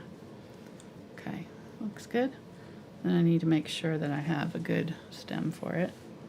So just make sure that my stem is dark enough. This can be tricky right there. This is another part that, you know, you could do flowers here instead if you wanted to. You don't have to do these kind of, you know, dry flowers. That's where I was thinking that the eucalyptus might be nice, kind of to add a different shape in with these. So, and that's where I don't want to bring in too much of a new color, but I could probably add some burnt sienna, burnt umber to my ultramarine blue with a little touch of the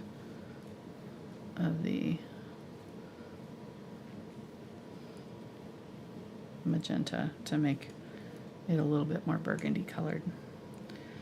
And we'll just, I think I want them to go out pretty far. Let me look at my picture. What time is it? Okay, got time. Making sure. And if I can't see it, that means it's a little too dark in value, so I need to just lighten it up and get a little bit of the unbleached titanium here. There we go.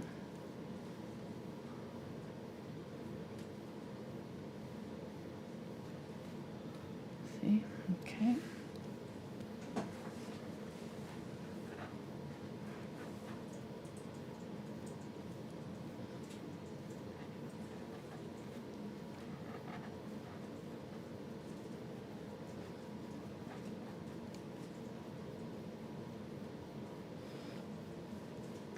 I'm going to add a little bit of that darker color in the middle just so it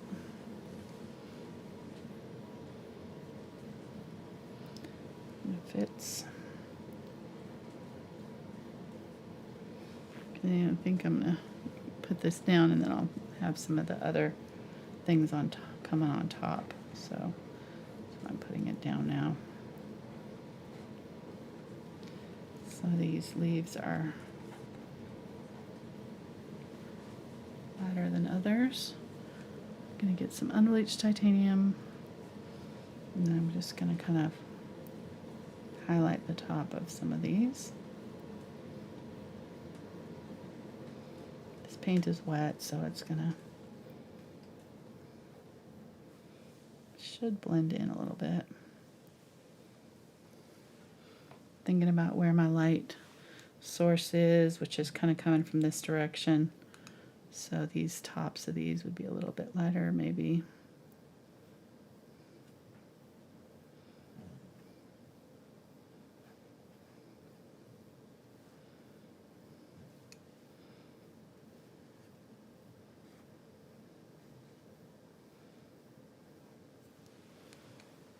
Okay, like that. Let's do a couple more up here.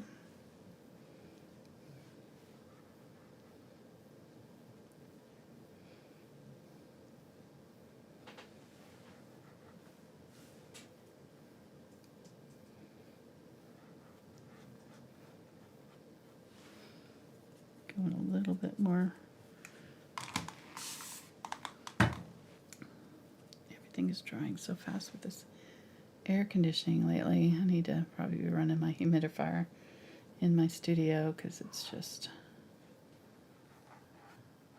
sucking all the moisture out of the air. What? That'll be humid in there. Well, I know, but it's just it's really dry because of the air conditioner. Mm-hmm. And it's drying out my paints, so it's making it hard to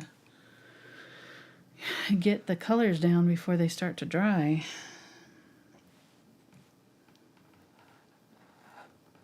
Okay, just laying out a few different colors here. This is my stem, so maybe do another big one right here in front. Okay, and then we can always put our other colors on top of this, so we can go back in with our stem and put some, my dog's, it's funny, dreaming. He had a tussle with something the other night because he was shaking when he came back in from going out potty and late. Something scared him.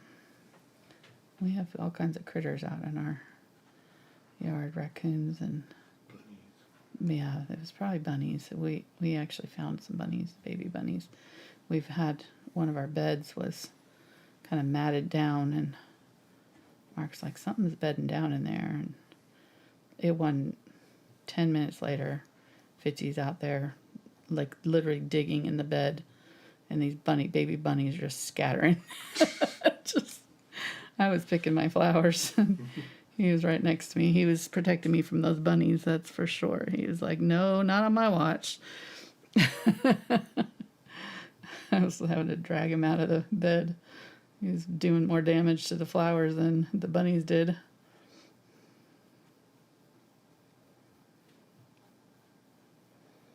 Okay.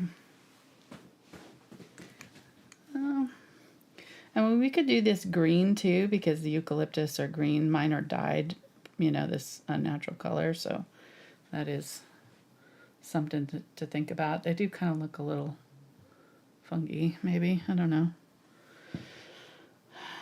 And we can add some of this color. We could add the color, to one of the books too. I kind of usually don't like to add a singular color that I don't have in other places, but it's got enough of the blue and the browns that I've used elsewhere that I think it'll be okay. If it looks weird to you, though, if you're, getting yours done and you're like, that's too purple or whatever, and there's no other purple, then I would probably add it to,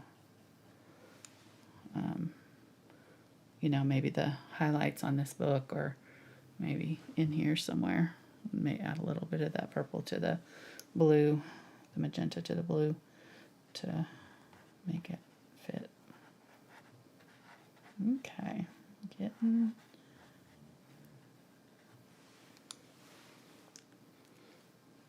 yeah, I like these shapes.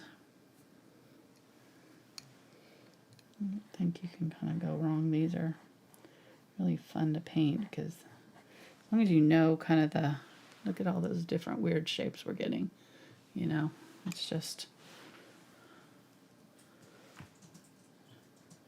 a matter of knowing where they attach, but, make sure that they all kind of come back to the stem here.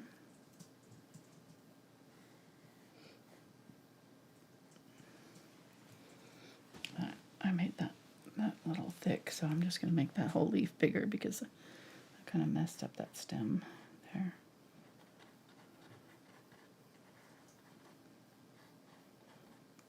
Okay. Just going to attach it right there. All right. Maybe round it out a little.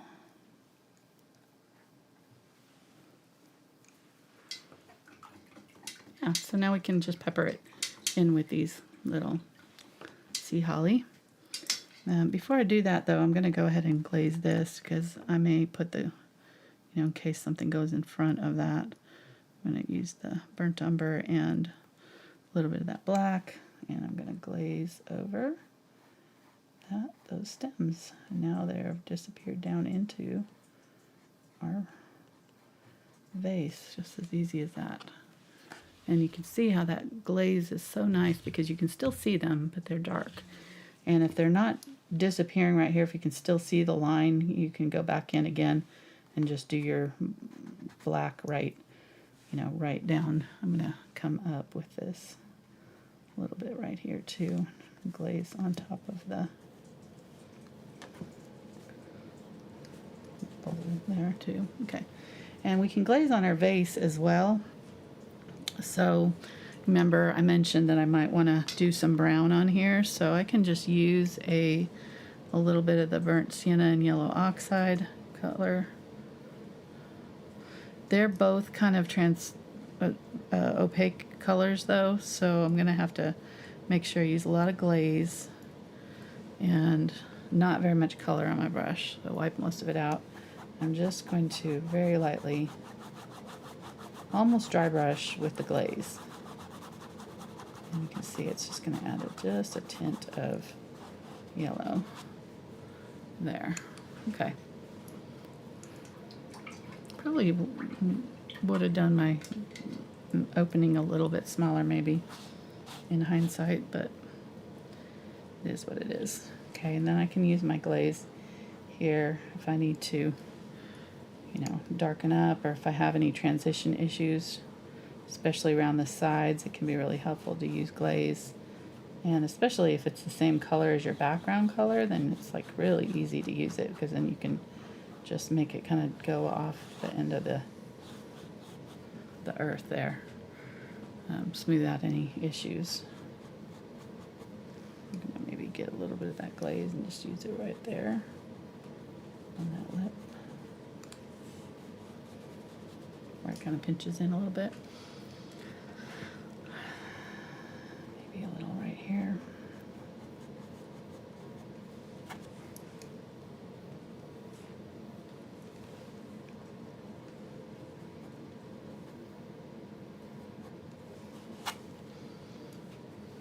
Okay. Did you get the idea? I think I'm going to use it a little bit on the lip right here. There's like a little shadow. I think I've made it too bright right along that area. I want to just do the brightest part kind of close to where it's bright right there. Make sure the rest of that's a little darker. Okay. And then I can also glaze on these leaves too if I want to add a little shadow to them. Maybe there's a little drama and they're kind of disappearing into the background in places.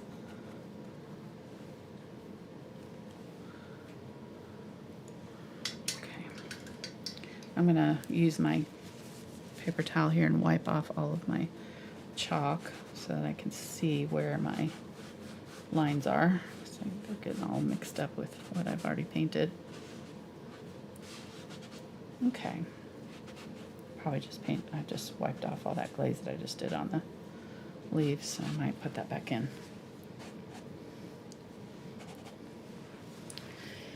Alright, we are almost done.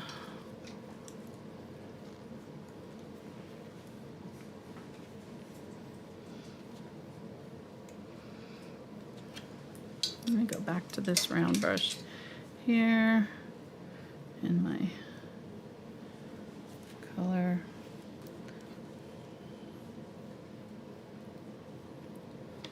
Get a little bit of blue.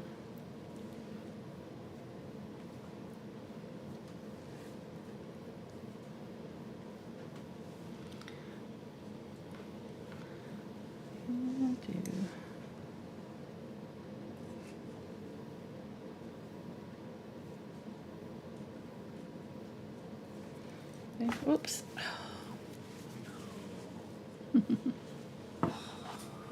Now we gotta start all over again. Yeah. You might have to with the oil paint. I don't know.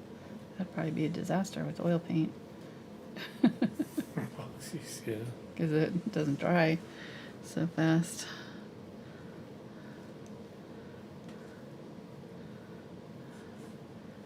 Alright. I don't know. I don't paint with oil, so I have no idea.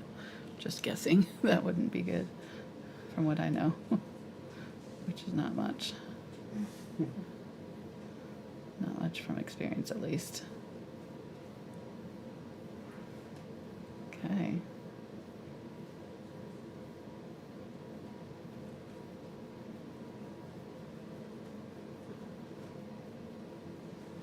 That's done pretty thick right there. Getting a little bit of the lighter color.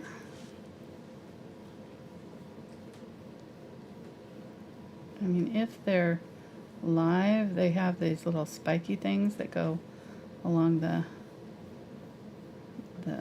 these little wings that come out, and they go all the way around, and then they kind of taper off, and they have this center nubbin. So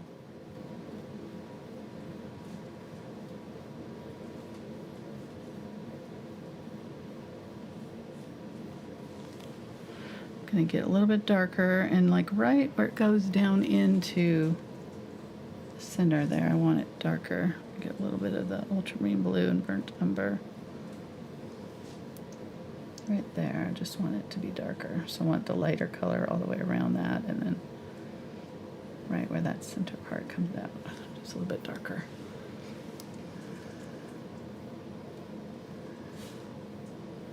I can do that over here too before this one gets its little wings. And I probably could make these a little bit bigger now that I'm seeing this size of this one. It's kind of a monster.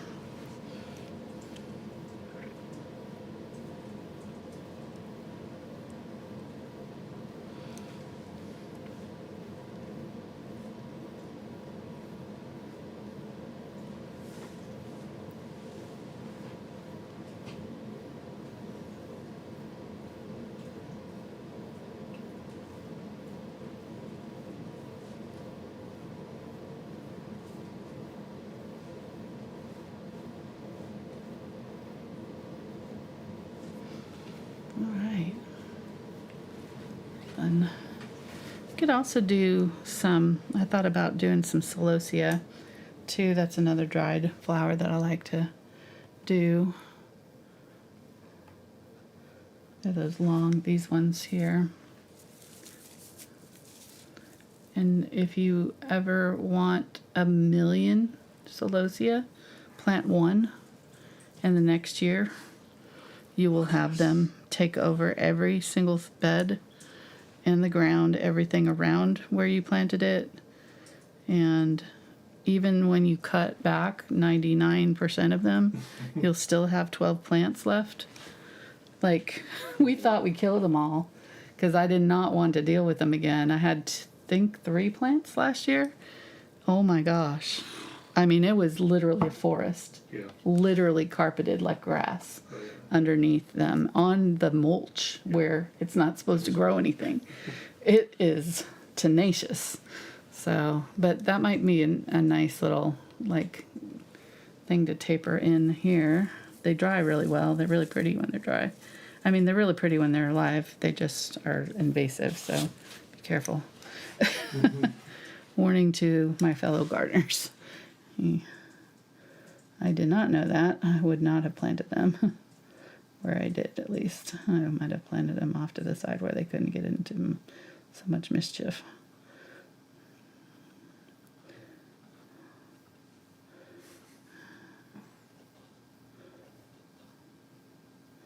Oh, they have little bugs crawling all over my, just from holding it over it. Little tiny little nematodes or something. That's funny. Oh my goodness, all the critters are coming out tonight, having fresh flowers. That's What was the plant that you just showed? celosia. Celosia. It is pink. I want to say flamingo, maybe.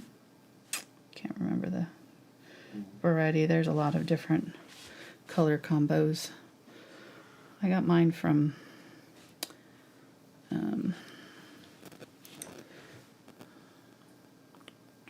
Floret Farms. They have really beautiful seeds. Mm-hmm. Gotten a lot of stuff from them. All right. Sorry, pen. I'm About what? going as fast as I can here. I didn't even notice, to be Okay. honest. We're right at time. Oh, it's okay. I'll forgive you. Okay, thanks. You're welcome. It's not 9 o'clock yet. No, not yet. And there's no Oak Island tonight, so Yes, we're okay. You're lucky. These look a little like spiders, don't they? I shouldn't have said that. Now that's all I'm going to be seeing. Oh, look at them.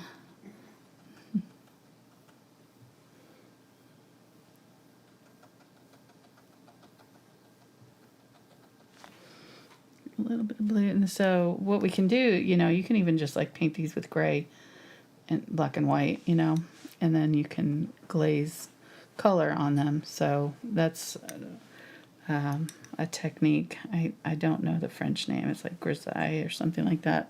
Not sure. I'm not pronouncing it right, I'm sure. But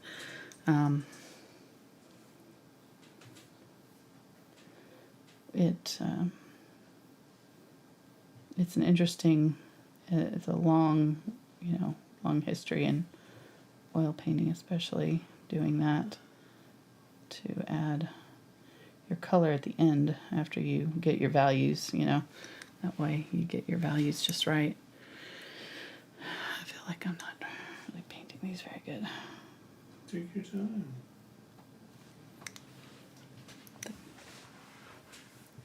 I'm not going anywhere, so Okay. no rushes. Okay. I think it's because these are longer than I'm making them.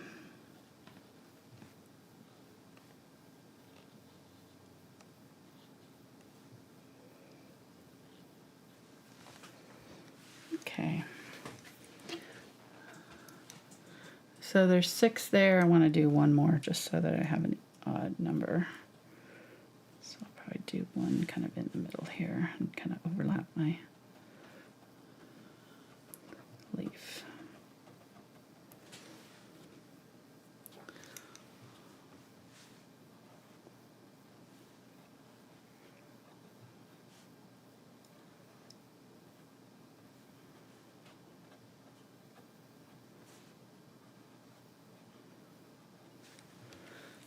Something like that. All right, and then, like I said, we could do like a little of the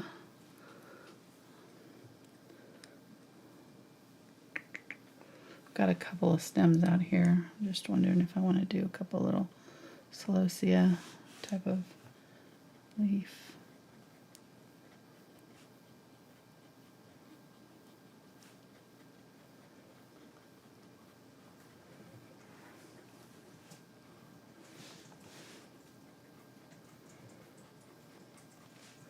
Cross it over.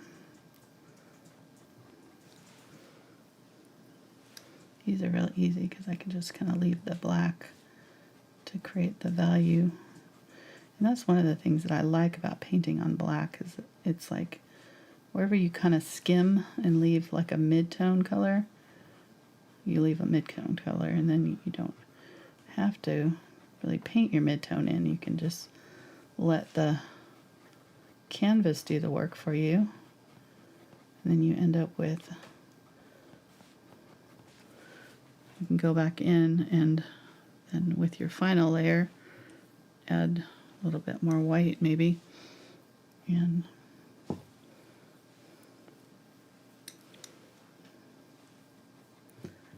hit up the highlight areas and you're done. And then if you get to where you need a little bit more darkness, you can glaze. And you've already done the painting. You don't have to go back and repaint anything. I'm going to do one right here. Actually, I want it to be kind of over this guy. I like that.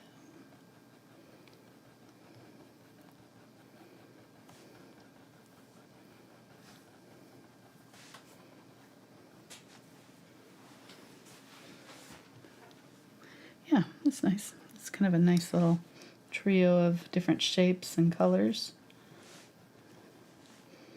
And I'm going to move this one off of this line bring it out here so that I can give it a stem.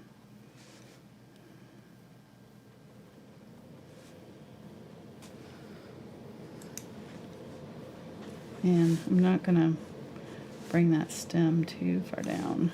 Just want to kind of let it disappear into the more bugs.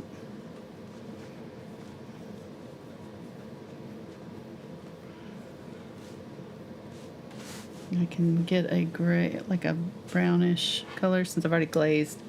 I don't want to do that, so I can get a brown and just make like a brown version of this. Paint that in. Okay. All right.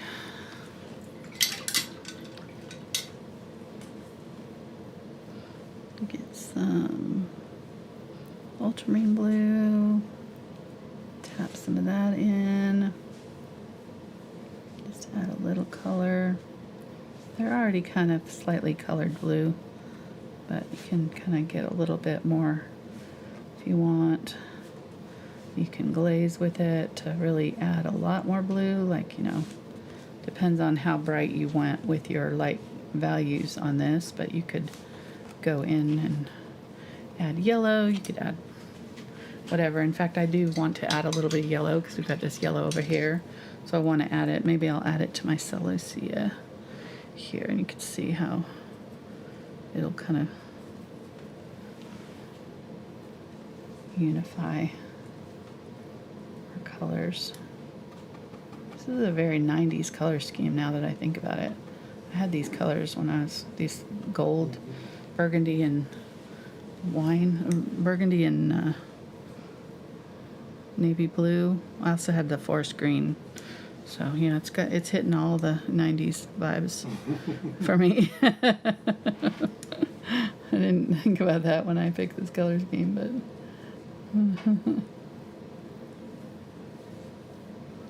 if you can relate, shout out.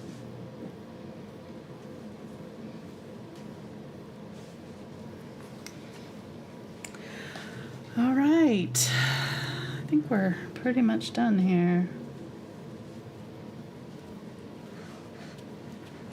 It's fun. Kind of a different still life, having the kind of dried flowers vibe. I don't hate it. It's kind of different, you know, a little bit.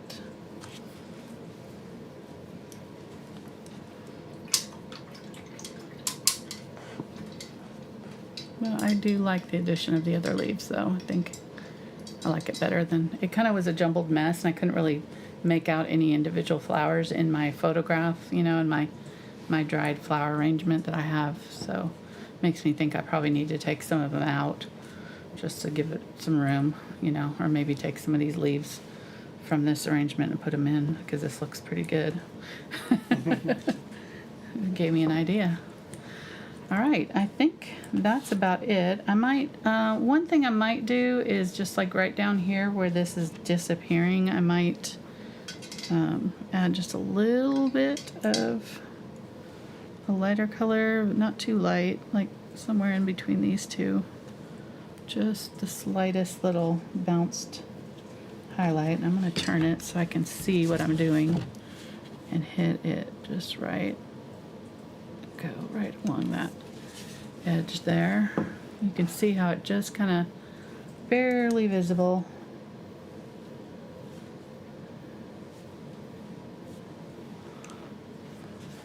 I don't want it to outline, so you know, if it looks too outliney, you can kind of smudge it a little bit. Just want the slightest little, so it's showing up, you know. That's the main thing. And then again, you can go in and kind of add fun stuff to your books and things if you want. But I think I'm going to quit while I'm ahead here. Let's sign it.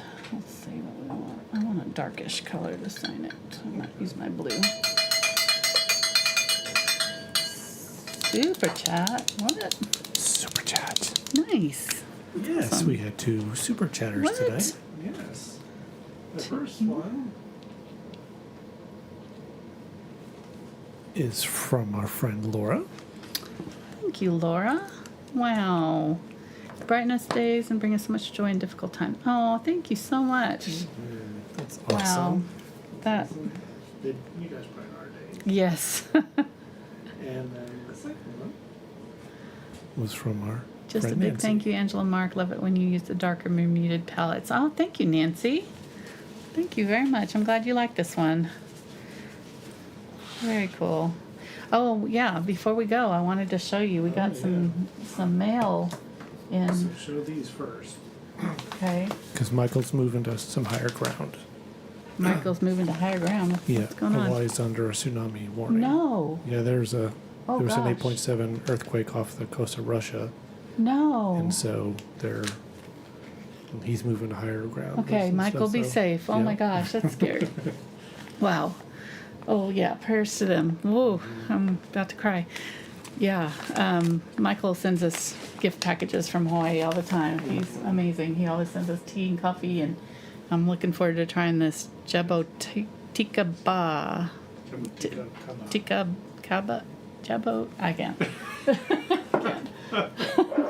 You would think it was as much as I read that I could pronounce things, but and some other fun stuff. So thank you to Michael. Be safe. Oh my gosh, everybody watching from Hawaii. We have several, Shannon and different Yeah. ones that have sent us stuff from there. So Yeah, yeah. it's also issued for the whole coast of America. Oh, gosh. all the west coast. So Oh, there my were Lord. 3 earthquakes. One was 8.7, one was 6.3, and the other one was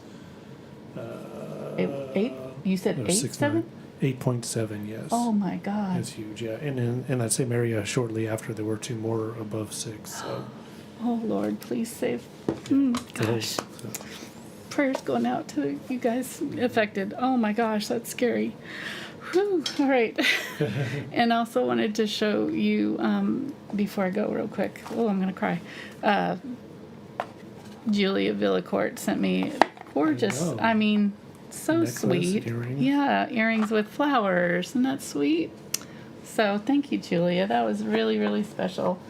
Made us feel very cared for, getting those care packages. That's really sweet. And gosh, whew, golly, things going on in the world. That's crazy. Yeah. Thank you guys who showed up and hung out with us tonight, and I hope everybody stays safe. All right. Take Yes, care. thank you, We love you everybody. guys, and we'll see you next time. Thanks for watching.